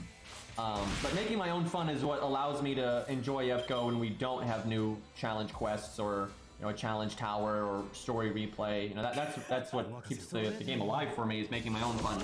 And FGO just coincidentally happens to be, it's not too hard to make your own fun, although they make that hard too. But I think that's a big part of why I like FGO more, and I do like the characters more and like the setting more. There's Beowulf's in this game, and Leonidas and Sanson and all that. There's so Tesla. Right? There's so many characters I really like over here, and I will say the really good challenge quests in FGO. I mean the really good ones. Like Romulus and Gilfest and stuff, and like some of the really good boss fights. Even Morgan. Morgan was a good time. Zeus. That when you get good content in FGO, it's amazing, right? No offense to Genshin here. I did enjoy Child and everything, but nothing in Genshin has ever matched like when FGO hits its peak, right? So I'm more willing to put up with the dullness in FGO because the peak is better, right? If that makes any sense. The Gouda 3 challenge quest is actually pretty good. That one's not too bad. Summer 3 is good. The recent Gouda event, Gouda 6 or whatever, that one was fun. The one against Big Mama Nobu, that one was pretty fun. But Romulus challenge quest, I played it again on NA. I did it on the last day of NA. I was kind of procrastinating on NA, or maybe it was the second to last day actually. But man, I love that challenge quest because it mixes. It's enough difficulty to matter, but most of what dictates if you win or lose really is understanding the gimmicks and planning ahead with the the lingering Roman trait and knowing when to have it and when not to have it. Like playing well is overwhelmingly what matters in that challenge quest, and it's fun. It's really fun to sit down and think in that one. If I ever play stream more Genshin, we'll do more Uber Eats, absolutely. I really should play some Genshin just cause I was just so turned off with the recent stuff, but we'll probably will get into it once like the other stuff calms down, because right now it's like Genshin Impact, Tales of Arise. It's like, are you kidding me? Like, well, that's an insult. Of course I'm gonna play Tales of Arise, right? And then I got Ninja Gaiden and things like that. But when we have lulls in content where I'm like I don't know what to do for a side game, I'll obviously play more Genshin clearly, and then by then hopefully they might have gotten their act together. So it's not like Genshin is dead. It's just there's a lot to do right now. So.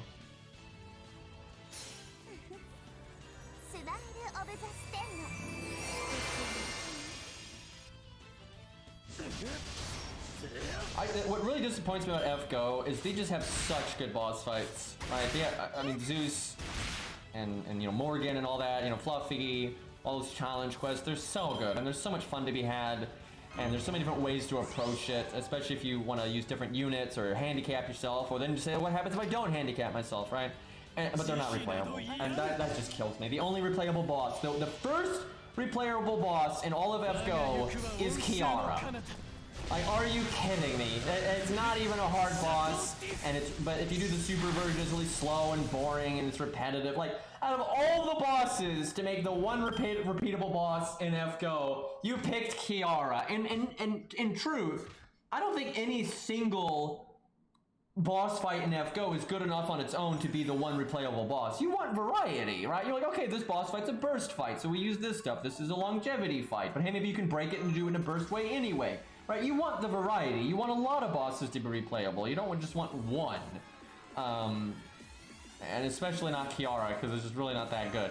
But yeah, not having replayable content is just, it's really annoying. And then just the lack of change in FGO. They're so afraid to try new events and try new styles and new formats. You know, they've been using the same event formats, you know, over and over again for so long, right? And it's crazy.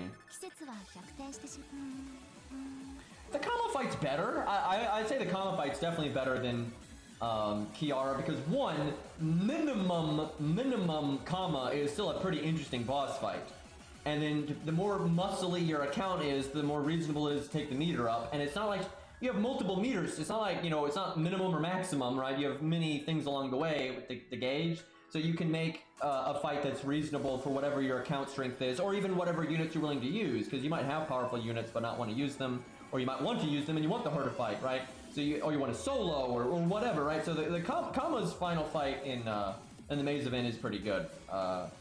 That'd be much better than the Kiara one. Honestly, I hope we get a maze event main interlude, and then we get the Kama fight that we can keep forever, and then we get the challenge quest. Now they probably won't give us the challenge quest because they're bitches, but that was a good challenge quest, and it rewarded, you know, you could do it single target or AoE or hybrid.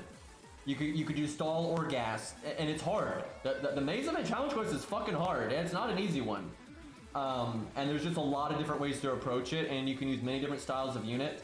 And like I would love that challenge quest. Seriously, if we had, hey Sir K, thank you for the 4 months. I appreciate it. Great name, by the way. I always say that, but it's the truth. The gospel must be repeated.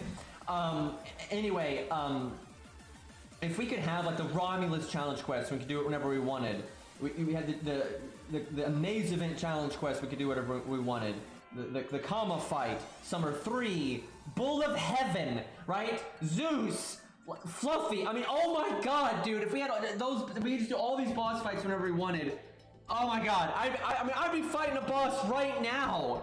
Like, and we could just pick, there'd be, with all those bosses and all those different challenge quests, you know, you're always gonna have something to do, and then if you want to go back and fight ones you've already fought, you can be like, hey chat, let's use Sei's and see how she does, and we'll build a team around her, and then we can use her against multiple bosses and see how, you know, how it goes against the different types of bosses, and then do a budget setup and a non-budget setup. And then, like, just so much things to do, and with all the different bosses, and then soloing and not soloing. It'd be great! It'd be so great! And it gives you a reason to do things, right? It gives you a reason to give that lore to Geronimo's third skill. Because that's the one, chat. That's the one you gotta get to rank 10 to make Geronimo viable. That's clearly the one.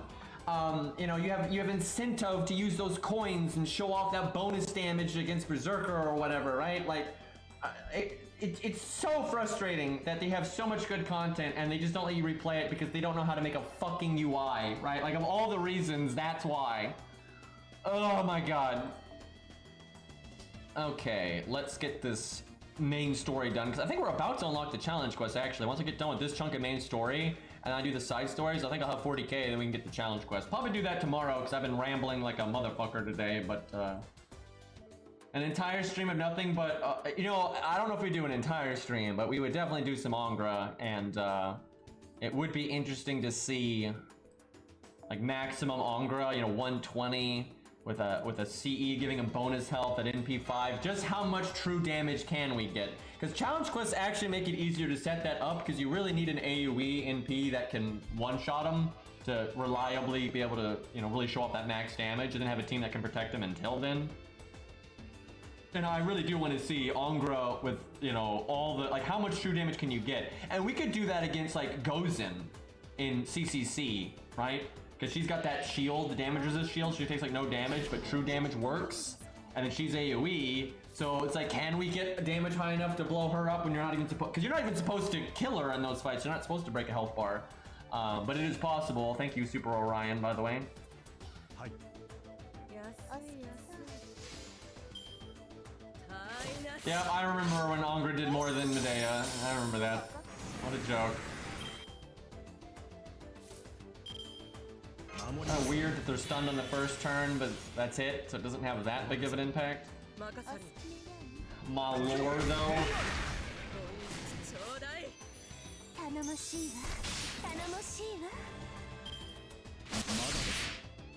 We should do Chad versus FGO again at some point. That's stressful, man. Like, it's so... There's so much to keep track of, and, you know, you gotta maintain a level of energy, and whatnot. So it's fun, but it is draining, but, you also need the right content, right? You need something to do. You need something to fight. You know, I didn't even think about that, but we could have done stupid shit. We could have done chat versus Achilles in Guildfest. Right, and I put a few restrictions on chat, but I'd be lenient. You know, I'd let them use mostly what they want to use, but I might cut like Merlin or something. I don't know. It depends on how stuck chat got on it. But you know, we could have done some crazy shit like that, but I didn't even think about it at the time.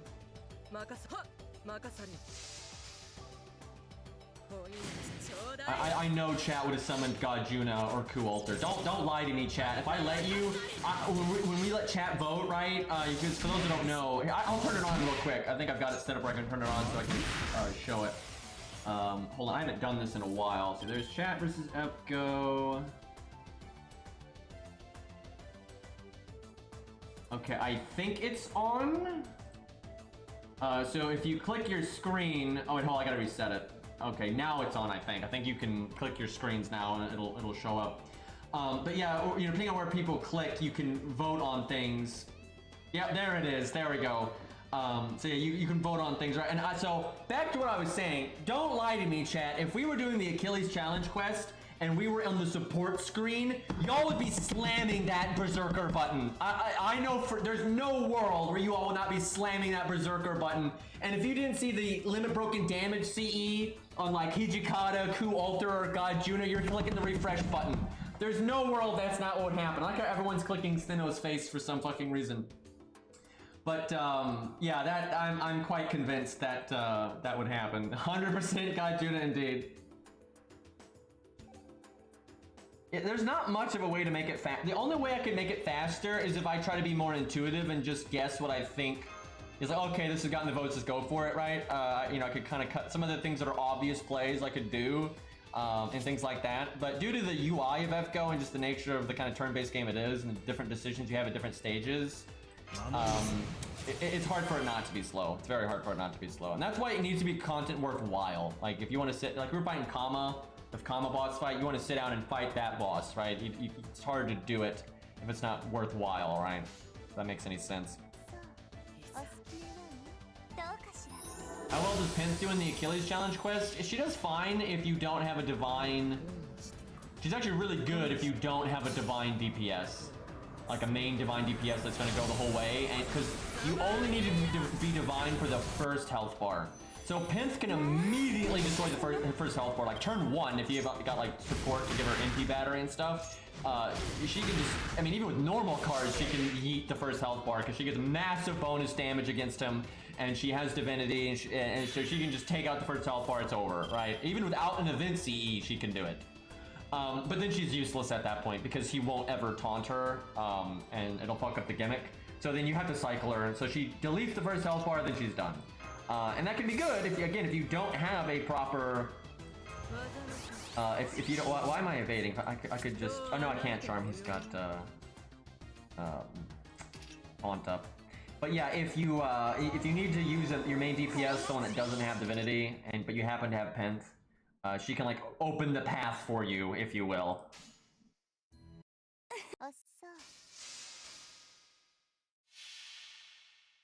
Chat would take God Juna and Summer Art Mystic Code because chat is Chaotic Squad.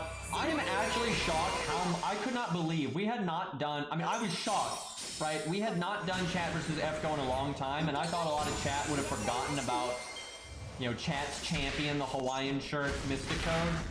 And we were fighting something kind of hard, so I didn't think they were going to pick it due to a mixture of forgetting about it and also, you know, wanting to pick a good Mystic Code for the fight. But nope, they picked it again. It won. I could not believe, because there's new people. There's new people that didn't even know about the meme. But yeah, it won anyway. I was truly surprised by that. As I thought after all that time, you know, and with the content being something hard, they wouldn't have picked it. It is a nice Mystic coat, actually. Unironically, it does look nice. Like, the blue works. It's hard for that kind of Hawaiian shirt to work, but I think the blue really pulls it together, so... And it's art, you know, it's blue and it's art, so... Oh, joke battle. I wish you could pick your Mystic Code skills in which Mystic Code fashion. Kinda sucks that you can't.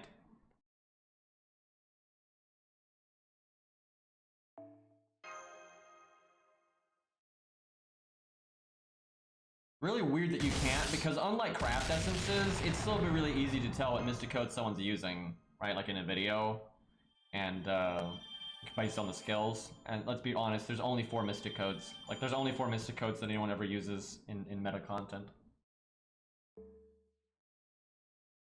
Okay, I think we can buy new side stuff. So many chests we have. I'm pretty sure the next checkpoint is 40k, so we're kind of far off from that one. And if I remember correctly, 40k unlocks Warhammer. I mean, it unlocks the challenge quest and the final story part.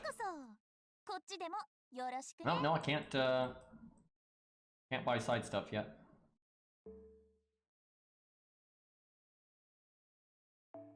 Oh, 38k. It's 38k, and then I think like 40 or 45k or something. We're pretty far in. We got a few other stages we can do. All right, I think I'm gonna do one more account review, and then I think I'll do some Tales of Arise. So didn't do too much today. We probably should have fought Taiga some. I kind of forgot, but you know, no rush here. All right, we have. I think this is this is the only advice review today. Mr. Ju on Ito. Something 010. Mr. something 010. I hope they know who the hell they are. That is not a name I understand. Okay, let's see here. Oh, I still have chat versus FGO up. Let me just God, can you imagine if we had chat versus FGO going for the account reviews? I would actually do that so chat could interact with it a little bit. The problem is they'd probably just cover the screen in shit, and it'd be just hard to see anything, right? That would be the problem. This is why we can't have nice things, by the way. I'm gonna maximize the size here. There we go. Chat versus account reviews. Okay. 31 apples. That's mighty dangerous right there. 289 total logins started after Santa Quet's event, so not been playing super long, not even a year. Need team comp advice. Okay, I'll try to remember that. That's important. Skill level advice, account assessment, summon targets are Super Orion, Yang CE. Boy, this guy knows he wants to make his favorites even stronger. That's why you go for Yang CE. Van Gogh, Avenger Ushi, Canis, and Fujino. Okay, let's see. Well, you have a while on Fujino's rerun. You got like a year and a half or some crap. Well, maybe not quite that long now. Might be a little bit less than that. Okay, team comp for Hokusai. Let me look ahead then to casters. So you don't have any of the big boys, which I actually like. Now, obviously that makes his life harder, but I find the game a lot more fun when you're not using waiver and all that, because it just simplifies things too much, right? I like when you have, because there's different supports for different jobs are a bit more relevant when you have less meta supports and stuff. Okay, so for Hokusai then, if we don't have any of the meta stuff, definitely Mozart, because she likes critting and Mozart makes you crit, and then Hohenheim. Those are the two budget ones. I would definitely prioritize Mozart. You get more boom for your buck out of Mozart than Hohenheim, in my opinion. Hohenheim is good for farming to an extent, but I don't really ever use him for that. I see people say he's amazing for farming, and I've tested it and it works. But I find just like, it's easier to just, because his skill mats suck, by the way. Nobody wants to level Hohenheim skills if they can help it. And I find just a raw Spartacus stuff, it generally gets the job done just fine. And I when I use Hohenheim, it's normally for challenge quests, really.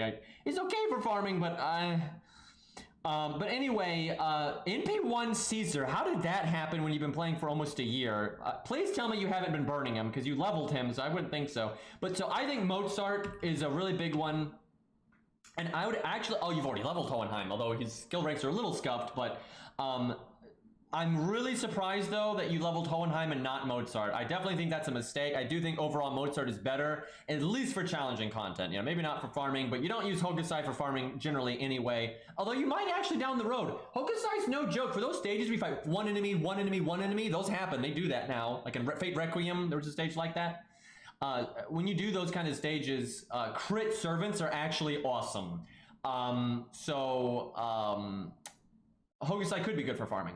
Anyway, so right now, if you're a Hokusai fan, Mozart, and then Hans. But you've already got your Hans up pretty good. But it wouldn't hurt to get Hans to 10-10-10 because those lower skill cooldowns is really nice. So seriously, I would say Mozart and Hans are your standard stuff for Hokusai. Hohenheim's fine, but I actually think he's more of a niche pick. And yeah, overall, I prefer the other two. But yeah, definitely that. I'm trying to think if there's anything else art-wise. I mean, just anything art or crit related. Caesar's good because he's all you can do double saber, even though he's not art, it's fine, and he can give a crit buff too, and things like that. And he can be a good backup saber. So it's a real shame he's only NP 1 because no joke, Caesar's fine with Hokusai. It's not bad. I don't think does NA have chat? Does NA have Caesar's NP buff? I feel like you don't, but I feel like it's soon-ish. I feel like it's within 6 months. If not less. Like, it can't be that far off. That'll make it a lot better because he's so strong then. Next Valentine? Okay, so you got a little while. Okay, so I don't find Jason that useful overall. I really don't. I hate to say that because I like Jason, but I just don't find him that useful. I see people saying, oh, he's the budget farming unit. I don't think so. I think if you're doing budget stuff, again, Spartacus, Arash are just better, and like even though he can kind of work with Chaos Oratoria, his damage is just so bad, and like I mean, it's okay, it's okay, but maybe he'll get buffed. If he gets buffed, that could really help. I like the Grailed Gwaine though, that's fun. Man after my own. NP7, did you do that because of the coin system? I want to know, did you go NP7 in advance because of the coin system, or did you go NP5 on like a banner because you liked them and then you got spooked later and got higher NP rank? But that ultimately works out for you because you get those copies retroactively for 4 and 5 stars. Not for 3 stars, but for 4 and 5 stars. So get those other skills to 10 though. It really is worth it on Gwaine to get those minimum cooldowns. It's nice. You want that. And when he gets that second skill buff, which I think he might have now on NA, I think he may have just recently got it a few months ago or something, Gwaine's performance really goes up. So he gives you good farming options, like at NP5, and his battery, you do K-scope his battery, boom, right? He does? Okay. Gwaine can be good for farming. He really can. I like those kinds of just ask, you know, people like Max, right, that do a lot of the self-charge battery units, just boom, boom, boom, right? And you do, again, Spartacus, Arash can work in that kind of team as well. You don't need Waver and Castoria to do teams that can just NP, right? You do 3 different DPS that like maybe buff each other and have batteries and just boom, boom, boom, right? Between Sakura scope and K scope, generally gets the job done. And Gwaine is great in teams like that. Oh my god, I'm out of breath. Breathing is hard. God damn it. Anyway, so yeah, Gwaine's good. He was Grail to 100. That'll get you a lot of worth. So there's your AoE, but also single target with his normal card damage. Hokusai for single target. Caesar for single target. So you're fine. Your sabers are fine. No big deal. If it was me, I would still level Bedivere because he's awesome. But I guess yours is NP1. I love this format. The number being in the corner there, but opposite of the skill ranks, not blocking anything. Like it's so easy to see their NP rank. This is great. I can just sit back and. Don't worry, guys. He's got Saber Gilius at NP5 though. How is Fergus is only NP3? I have to wonder. I don't think you're in my chat right now, but if you can contact me on Discord or whatever, like DM me or just at me, I really want to know if the reason why your Caesar's NP1 and Fergus is NP3 is because in the very early days of FGO you were burning your low stars. I kind of wonder. Now, it could just be bad luck, and you haven't been playing super long, but normally within a year, you can get most of the basic stuff to NP5. And Caesar especially, although maybe you're not rolling, you may not be using your SQ at all, but or maybe you're not even doing your free FP summons, I don't know, but I do wonder if you burn stuff. The problem is, I have breathing problems. I have very small air canals, and I have allergy problems, so I generally can't breathe through my nose, or I can barely breathe through my nose. And then when you talk, it limits your ability to breathe, and it's a whole... It is rough with streaming, it really is. And I love streaming, I'm not complaining, I'm very lucky, I'm so fortunate that this is how I make my living. But it's just tough when you have breathing problems, and your living is talking a lot. It's rough. And it's one of the main things that makes me have to stop streaming, like when I have to end a stream. It's normally because of just breathing stuff, which is very frustrating because it's such a mundane thing. But it's a practical thing, unfortunately. But you know, I'm working with a specialist, and it's going to take a while, but hopefully, eventually, I can get better. I'm still trying to put off. There's a surgery that I can get that might really help, but I'm trying to put that off. But let's not get into that now. Anyway, Arash, best farmer, damn right. Okay, you got his third skill at 10. That's good. You grailed him. Because you've grailed him, I really would level his defense up skill, because there are AoE challenge quests where you need him to live for a while before he go boom, and between the defense up and the heal, he can last, especially when grailed. However, second skill don't really matter, and if you've got other skill mats that need to go other places, it's not a big deal, right? He can live just with the heal and the minimum defense up, and then level 80. Maybe get it to 4, right? You know, get his defense up to rank 4 at least.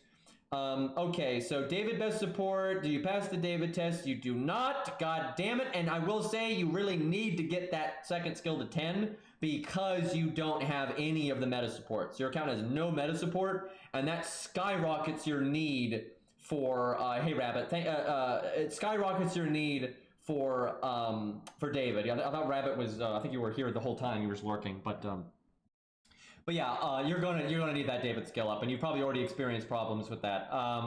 So for AoE, you have Kid Gil, which is not a great farmer because he has no battery and that kind of stuff, but he has NP gain and such, so it's okay. But he's NP 2, so that's kind of rough.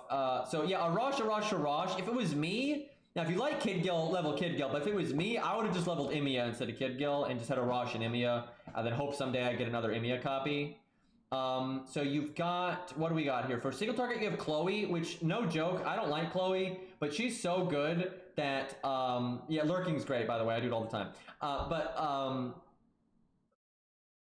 Chloe's so good, and especially if you level your Mozart and stuff, she can basically kill any Saber boss you ever need, and she can kill a lot of Berserk. You could use her as your main DPS against the Guda final challenge quest.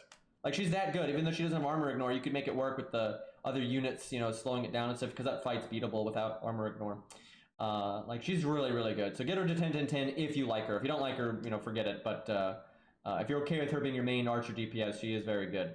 And then for backup, so honestly, you're looking like you're leveling Billy. That's fine. Normally, I recommend Robin, but actually, I think Billy's good because, one, in case Art is bad in a fight, it gives you a quick option. And also, as a backup, he's really good because he just click button, get skill, fire NP, and an emergency, and that's what backups are normally for. That's really good. I actually think Billy makes a very good backup on this account because of Chloe and Arash. Like, normally I wouldn't say that, but I really do think Billy is the right call here. If it was me, from a pure practical standpoint, I would level Billy as my backup DPS, like, absolutely. But definitely get that David second skill up, and David makes an okay backup DPS as well. So between Billy and David and Chloe, you're good. And then thankfully Arash is generally all you need for AoE, but you're probably going to want something else at some point. Okay, for Keka, Tori, you know, whatever, Crazy Eyes, the emotions, how do they work? Urzer, thank you for the 13-month resub. But team comp for her, again, so you seem to like art units, and you had that Chloe if you like her or not. You need to level Mozart. Like that, you have a lot of units where Mozart is really good. You can do a crit turn, then do a big NP turn, or put them together. Can even work for farming. Unironically, I've used Mozart for farming several times. It can set up some, you know, crits to take out a tough enemy. Like, seriously, it can work. And with the switch Mystic Code, that's something that's really good.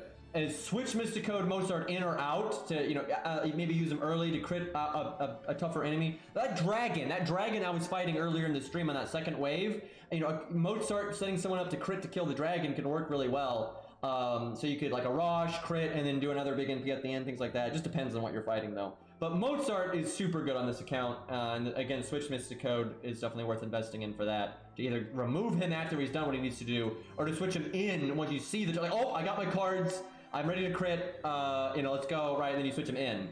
So yeah, Mozart, and again, Hans. Thankfully, you already have Hans, though. But yeah, because you like art stuff, Mozart. So, okay, so you got Ku for backup, so I'm assuming you want her to be your main, you want her to be your main DPS, because you haven't had her for like a super long time though, that's why your skill ranks aren't there yet. But it's still worth it to get Q second skill to 10. It's so worth 1 lore. It's 1 lore, you know, get that cooldown reduction if he's your, like, because you're going to want a strong Lancer sometimes, and then Q's a good backup even when you're not fighting archers. Even if you're not planning on grailing him, just, you know, getting him to that skill rank, and you can keep the other skills not at 10 for a long time, that's really good. So for AoE, you got Booty Lancer, which is okay, even at NP1. It's probably worth leveling her. If you don't mind your character and everything, I would probably level her, because the budget AoE Lancers just don't really get the job done for farming. They just don't. So yeah, I would level your Booty Lancer, at least her damage stuff. You got Leonidas on the way up. Definitely worth leveling him. Taunt walls are important, especially for an account like this. Again, you don't have the meta stuff, so you need that backbone support stuff like David and George. You're really going to need those kinds of things. Medusa at NP1, Medusa Lily, probably not worth it. I'd say Crazy Eyes and Ku is enough. If I was gonna level anything else, maybe Gareth actually, because taunts are good and Gareth is a nice little backup piercing vulnerability option and things like that. So if I was gonna level anything here, it'd probably be Gareth. But right now, I would focus on other classes. I would worry about other classes. There's no world I would focus on Lancers right now. Your Lancers are good enough. At most, I would just level skill ranks here, but I wouldn't really level anything other than maybe Leonidas. It's always bad to not have the default taunt walls there. So Leonidas I might level, but that's about it. Okay, team comp for Ryoma. Again, art, so, I mean, Mozart again. Mozart and Hans again are really good. You can do Boudica if you, it kind of works. And even George, actually, because he's got art. And you could always summon some of the few art writers from your support list. So if you're wanting, I would probably level Alex, at least get his 3rd skill. Get him to 70 and unlock his 3rd skill. You don't really need to level his skills because his skill mats are nasty, but just get him to like 333 or 111 or 444 or whatever, just do that.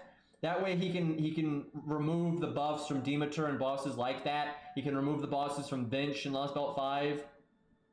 So just get that option. So you've got Ushi, that's good against Demeter, but that's not quite, at level 70, that's not enough on its own. And neither is Ryoma. Ryoma's not that great. So you want to do like Ryoma, Ushi, and then you're going to need something. I mean, Alex helps. That might be enough, but I think I'd be really pushing it. You do have Blackbeard, which is okay. I would probably say Medusa. Even though she's AoE, Medusa's great for farming. She's super good for farming, and she doesn't need skill ranks. You can keep Medusa's skill ranks pretty crappy, and she'll be good for Demeter and for farming. So, just to be safe for Demeter, you have quite a while before, you got like 6 or 8 months, somewhere in there, before when Demeter gets added. But you're going to want just a little bit more oomph on your riders. And maybe just get your Ryoma's skill ranks up too. That would help as well for Ryoma. Yeah, I feel like this account doesn't summon a lot. I think they're stockpiling. They've been playing for about a year, not quite. They have not been playing for a year. But I feel like they're saving their SQ a lot. That's why they don't have a lot of golds and they don't have a lot of NP ranks. But fair enough. That's how I play the game a lot of the time. So yeah, Hans is definitely the best support on your account for sure. So no joke, your Helena is actually really good. You could use this Helena for Ryoma, and you could use it for your Chloe, and you could use it for your Hokusai. I couldn't remember her name. The universal support that she has is okay, and she's an okay damage on her own. Now, Helena is mostly a damage dealer. That's the mistake most people make, is she's a damage dealer first, a support second. But you don't, again, you have no meta supports, none. And she gives you some nice battery. So between that battery and the battery from Nash or Hans, that could be really good on this account. And she does offer some universal, damage up and stuff. So honestly, Helena's good on this account. And she's MP5, for God's sakes. So honestly, your Helena's good. She can clear neutral waves that are in like 30k range or so, I would think, at MP5, right? So if she's not even counterclassing, she's worth bringing for farming, and she'll help someone else get their MP right away, and then set up the big one. So you go to Rosh, then Helena, and then your main DPS that's counterclassing. That's a perfectly reasonable team comp for farming on this account. I would level Shakespeare at some point for his battery, unless you use FP and get Qingong. So if I was you, I'd really be trying to get some FP summons in right now to get Qingong, because he's just super good, and he has battery, and that battery can work with Helena, but so can Shakespeare, and he has actually larger battery for a single unit. But that could be really good. And overall, I prefer Qingong to Shakespeare, but because of Helena, I kind of like Shakespeare more on this account than I normally would. So it's a hard call, but overall, Qingong is just so good because of the taunt and everything, and then he has the potential to cycle if you want to. But Qingong's amazing even if you don't cycle. Budget accounts don't use Qingong to cycle very much, aside from farming, but for like challenge quests, because it's not worth it to kill one of your units normally. But sometimes it is, occasionally, but not as often as like whales and veteran players. But he's still good just for the battery, the defense up, the taunt, the buster up. That stuff is just super good. Qingong's not rare. I mean, he's not hard to get. 2 stars can take a second, right? You're not necessarily going to get them day 1, but if anyone wants Qingong, you're going to get them. I mean, I have him on every single one of my accounts, and I mean, anyone that plays this game gets him. Anyway, so for DPS, for killing assassins, you have Plot Monk. She's only NP1, but Plot Monk at NP1 is still good. Not amazing, but she's still good, and she's worth leveling. I would absolutely level her, try to get her skills up enough to at least let her double NP if she wants to, like get her NP the normal way, then cast a skill and use it again. You only need 1 copy of them. You don't need NP5 Qingong, and your personal experience is literally the worst way to say something objective. It's just an objective fact. It's not hard to get 2 stars. That's truth. That's statistics. And again, NP3 Qingong is more than enough to use him how he needs to be used. So I would level probably Babbage, because you have a long time before Ku gets his 3rd skill, and Babbage is already NP2, and you may not want to roll story or anything like that to get Ku copies. And Plot Monk's good. Plot Monk is good, but at NP1, not always going to be enough. And Helena's AoE, still good, but still might not be enough as well. So I would have Babbage as backup. I wouldn't put it as super high priority. I would say for most content, Plot Monk and Helena is enough. But for some nasty ass things occasionally, not bad to have Babbage in the wings. No rush though. I would definitely level Mozart first. Mozart would be crazy high priority if it was me, because you have so much art stuff. Just makes so much sense for Mozart. And honestly, even Qingong, if you get Qingong, I would probably level him before Babbage. But eventually I would level Babbage. Let's see though, maybe a VC Brawn before Babbage though, just because of his 3rd skill, and because you don't have meta supports. Being able to protect your units like that could be good. And then maybe get Outrage from the Rare Prism shop if you get the chance to put a taunt on him so he can die easier. Because no joke, a VC Brawn can be a real help for accounts that don't have stronger supports. Okay, you have Gray, that's good for farming, and you got Fuma as well, so that's good. You have 100 Face, 999, definitely get that 2nd skill to 10 first. When you make the decision to use a lore, 2nd skill is the one to go with. She's amazing. I mean, at level 70 in a 3-star craft essence, she can solo Raiko in the shoot and Raiko fight. So, like, she'll get anything done you need pretty much out of your assassins. And then you've got Fuma, Gray, and Yu. Those are all AoE, but between that and 100 Face, for the most part, your assassin slot is fine. Eventually, you might want 1 more single target assassin just in case. Probably, I don't know, Curse Armor Kojiro maybe. You could do Serenity because she's art and you have a lot of art stuff, but she has no hard survival, so it's kind of a hard call. For me, I'd probably do Curse Arm. Hold on a second. Actually, there's a real problem on this account. You don't have Asclepius, you don't have Martha, you have like no debuff clear. And I'm assuming you don't have BB. Yep, nope, you don't have BB either. So you have, I'm not kidding, chat. I'm about to get laughed at. I would level Sanson, unless you're planning on rolling on the caster raid ups, because you can get Asclepius easily, or you're planning on rolling Story or something, so you can get Asclepius.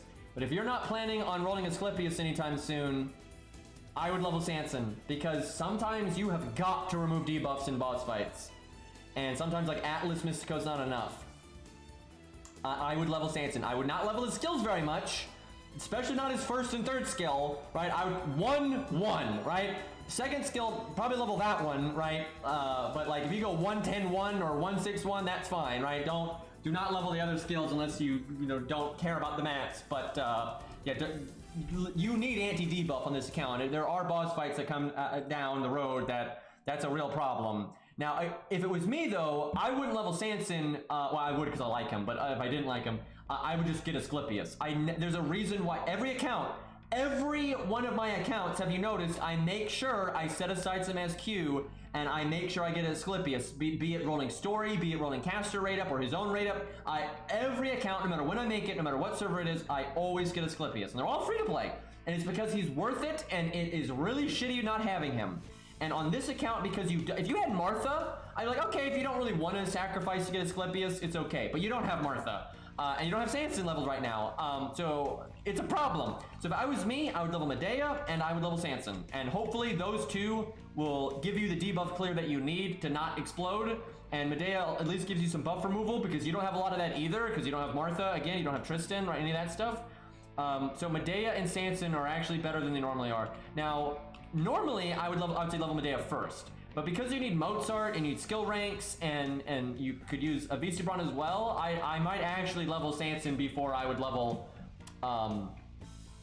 Medea, because you don't really need Medea on this account too much, aside from the buff removal. If I leveled Medea, I would just get her to 70 and 111, or maybe level up her battery skill a little bit. But I wouldn't.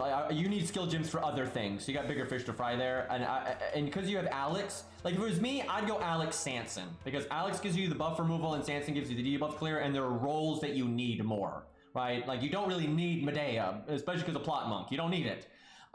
If you didn't have Plot Monk, then maybe. But so another reason why Sanson's okay, I'm not kidding. Like Sanson's not amazing or anything, but he is an okay backup DPS assassin if 100 Face isn't quite enough. You never want Sanson to be your main DPS. Go get him, boy. Right? Like that. No. But as a backup in an emergency, like it's Bull of Heaven and stuff like that, it is okay. You know, it's not amazing, but it's good enough. It's not as good as Curse Arm, but you don't need Curse Arm because Sanson's good enough, and then Sanson gives you buff removal or debuff clear, and Curse Arm doesn't do that, and you need debuff clear. So unironically, I would level Sanson on this account. To be clear though, for challenge quest content and main story content, if you're happy enough choosing that stuff with command spells or whatever, then don't worry about it and don't level Sanson ever, right? But if you like doing main story and challenge quest stuff, then you're gonna want it for sure. But for farming, you know, Gray and you, Fuma, that's fine, right? You're good. You don't need Sanson for farming, for God's sakes. Okay, so you have Spartacus, and you've grailed him. Damn, this guy's ready. Even though this guy's a pretty new account, I bet you this guy has pretty smooth farming. I'm telling you, just good old. I bet you this guy uses Spartacus and Arash all the time for like every farming stage ever, right? And because they're you know, got their third skills up and they're both grailed, fuck, I bet this guy's got no problems farming. Honestly, that's practical as hell. That's very practical. Like you get a lot done, even in modern JP content. So you have Jerker. That's a pretty universal good backup DPS that actually makes you need Sanson less, I would say. Jerker really does make you need Sanson less, but I mean you still need the debuff clear. It is a problem because you don't have Cersei, you don't have Martha, you don't have Asclepius, you don't got Medea, Lily, you don't have any options there. Summer Joan of Arc, she is a really good berserker. It really is. Hurt best, last man. So yeah, you beat all of 1.0. Get his second skill to 10 though. It's always worth it to get Hercules' second skill to 10 because it lets you do the loop. Kiyohime is kind of worthless. If you like her though, it's fine. I mean, she can do generic AoE stuff, but there's nothing really great about her.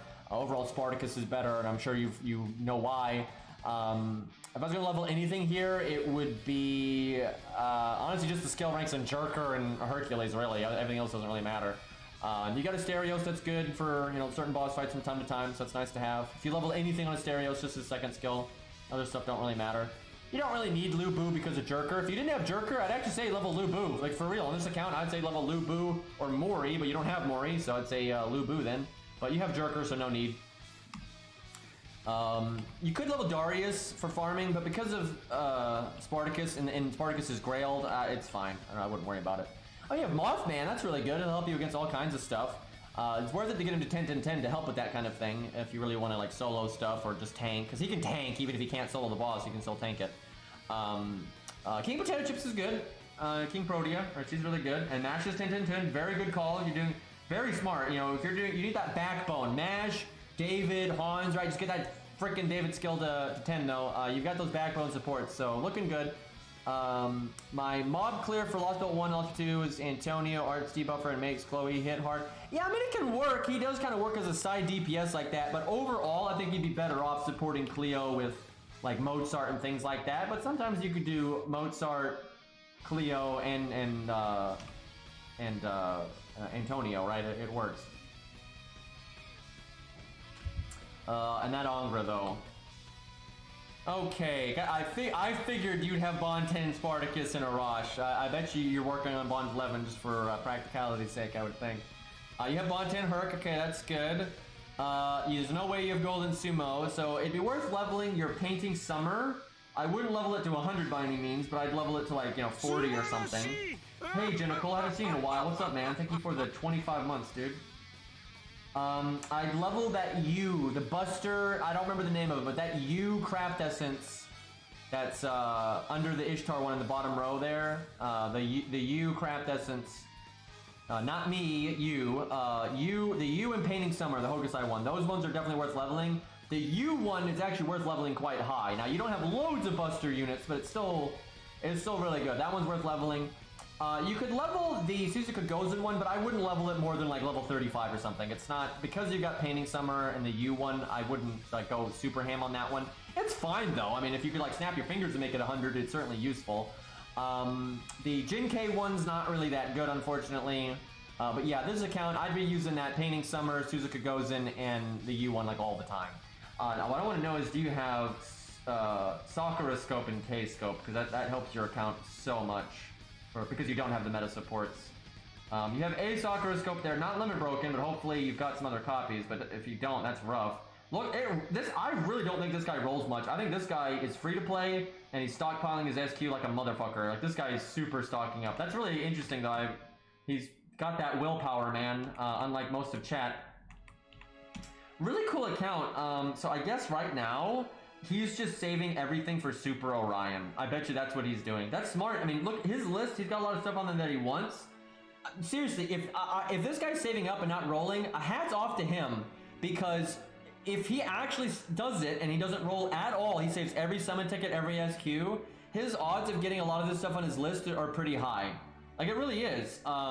So I really hope he goes for it and is able to have that Iron Will. And in the meantime, just uses the few golds that he has and all of these budget units, because he's leveled a lot of budget stuff.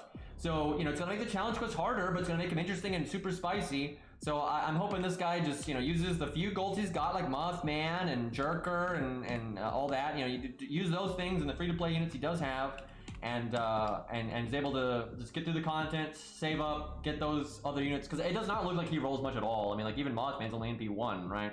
So I don't think he's been rolling much. But yeah, hopefully he'll get in contact with us again, and like when Orion comes out, I hope he tells me if he gets him or not, and that kind of thing. I always like when people keep me updated on, what happens. But yeah, I think he's in good shape. He's made pretty good decisions. But Mozart. I'm actually really surprised you hadn't leveled him already. But yeah, definitely get Mozart up. Just synergizes so much with so many of your units. Get his third skill to 10. Even get his first skill to 10 if you get the Lord's Despair eventually. But so for me, priority, definitely David's second skill and Mozart. Those are the big ones. Getting FP, roll Qingong. And then either level Sanson, if you care about challenge quest content, you might not. But either get Sanson for the anti-debuff or just try to get Asclepius or something at some point. But I don't think he's going to, and that's fine. I mean, if he wants to focus on Orion, Yang CE, Van Gogh, and fuck everything else, that means he's not getting Medea Lily anytime soon. He's not getting Martha anytime soon, because he's not rolling, right? He's not gonna be rolling until Super Orion at least. And there's gonna be some big gaps between his rolls. So you're gonna want some anti-debuff. So Medea and Sanson are your options there for some anti-debuff in the meantime. And hopefully you have the Atlas Mystic Code. But yes, for like Ushi, right? So for team comp advice, because that's what he asked for. If you're using Ushi as your main DPS, Hans is gonna be good. Get your typical stuff like Mash and David for the survivability side. If you're wanting to use Ushi with Ryoma, then I would focus on the art side of things, because Mash doesn't need that much support. She's pretty self-reliant, and if you do like Mozart, the crits are good enough for her. She doesn't care about not having quick up or whatever. So maybe what you do is if you've got a boss that hits really hard, you do George, Ryoma, Mozart. When George dies, you maybe bring in David or Mash depending on the fight. And the very back you have Ushi as your cleanup. You know, or you have when George dies after his taunt, then Mozart comes in to support Ryoma and stuff. So like, there's an option. If you need to use though Mash in the front, not Mash. If you need to use Ushi in the front row instead of Ryoma though, then you'd want things like Hans with her and that kind of stuff. But you can still cycle, just like I said. And a lot of those, what I just described, honestly works for a lot of your units, like Chloe. Replace Ryoma with Chloe, and then you can either start off with a taunt wall, or a unit like David, or something like that, or just another archer DPS. But you could do like Chloe, David, and then Mozart, right? And then when Mozart dies, you bring in Mash, or another, or the Hans, right, to keep the DPS going if you want. You can do things like that. And those kind of team comps will work for a lot of your DPS. But yeah, it's a fun account, I think. Trying to think of any other obvious synergies that I should bring up. I mean, Mozart's good with 100 Face again. I mean, really, the main thing is to how to improve your team comp stuff, like you asked at the beginning here. It's Mozart. I mean, he just combos with almost everything you have. And just keep George in mind, keep the cycle in mind. Sometimes you don't need to cycle, though, and sometimes it's fine to just start off with Hans, and then Hans... Like, seriously, you could be greedy with Hans, right? You can do, like, 2 DPS and Hans, and then Hans will probably die first because he's lower level, and you can target your healing from your Mystic Code and your survival skills to the DPS, and when Hans dies, gets replaced by Mash, or gets replaced by David, or gets replaced by George, right? You could do that kind of thing. So don't be afraid to just have, you know, 1 support and then 2 DPS. That can totally work. Because again, you don't have the meta support, so you gotta get value out of these other things. However, if you're willing to summon OP supports, you can always do things like summoning Waver, and then have like George, Chloe, Waver, and then when George dies, Hans comes in, or you start with Hans, and when he dies, Mash comes in, or David comes in. You can cut the George. You don't always need the taunts, right? But yeah, that kind of stuff. Anyway, okay. I think that's about everything for this account. I think we're gonna wrap up FGO today. I think I'm gonna go do some Tales of Arise. I'm kind of looking forward to that. So for those that are just here for FGO, thank you for hanging out. I really appreciate it. Tomorrow we'll probably do we'll do a bit more Steno account because I want to make sure I get through the event. But we'll try to maybe do some more Richard, maybe do some of the Taiga fight, you know, this, that, and the other. How many days do I got? Oh God, we still have plenty. We have like 9.5 days. Okay, we're not that rushed. But thank you everybody that are just here for FGO. I will now get set up for Tales of Arise, which will take a second because I got to change the stream title and all that stuff. One thing I don't like about going into Tales of Arise like this is I don't get to raid anybody when we have all these viewers, but you know, it is what it is. It is nice playing bonus games. Kana's solo banners soon? What, on NA? Because you still got a while. You got like, I don't know, 8 months, 7 months, 6 months, something in there. Maybe it's sooner than I'm thinking. I don't remember exactly where NA is. I've kind of lost track. I know they're not at Lost Belt 5-1. Oh, you mean summer. You're going again for the summer one. Well, good luck. I hope it goes well. Okay, we're going to use the typical in-game music for Tales of for now. So I'll turn our soundtrack off, or playlist, excuse me.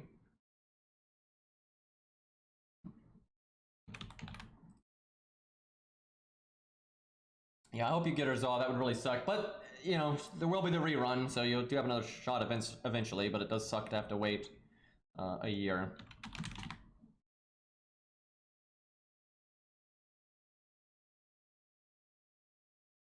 Actually, I'm going to keep the music running because I'm going to restart the stream, and I'm going to take just a real quick break. I need to just do a couple of real life things really fast. It won't take long at all, but I'll keep the music on just for that. And thank you for the anonymous cheer. Boy, that's, you don't see that very often, but thank you. Whoever the lurker is, I appreciate it. Unless your name is Anonymous Cheerer. I don't know how that works, to be honest. Either way, I appreciate it. Although it's a nickel, so I do wonder if they're playing into the meme here.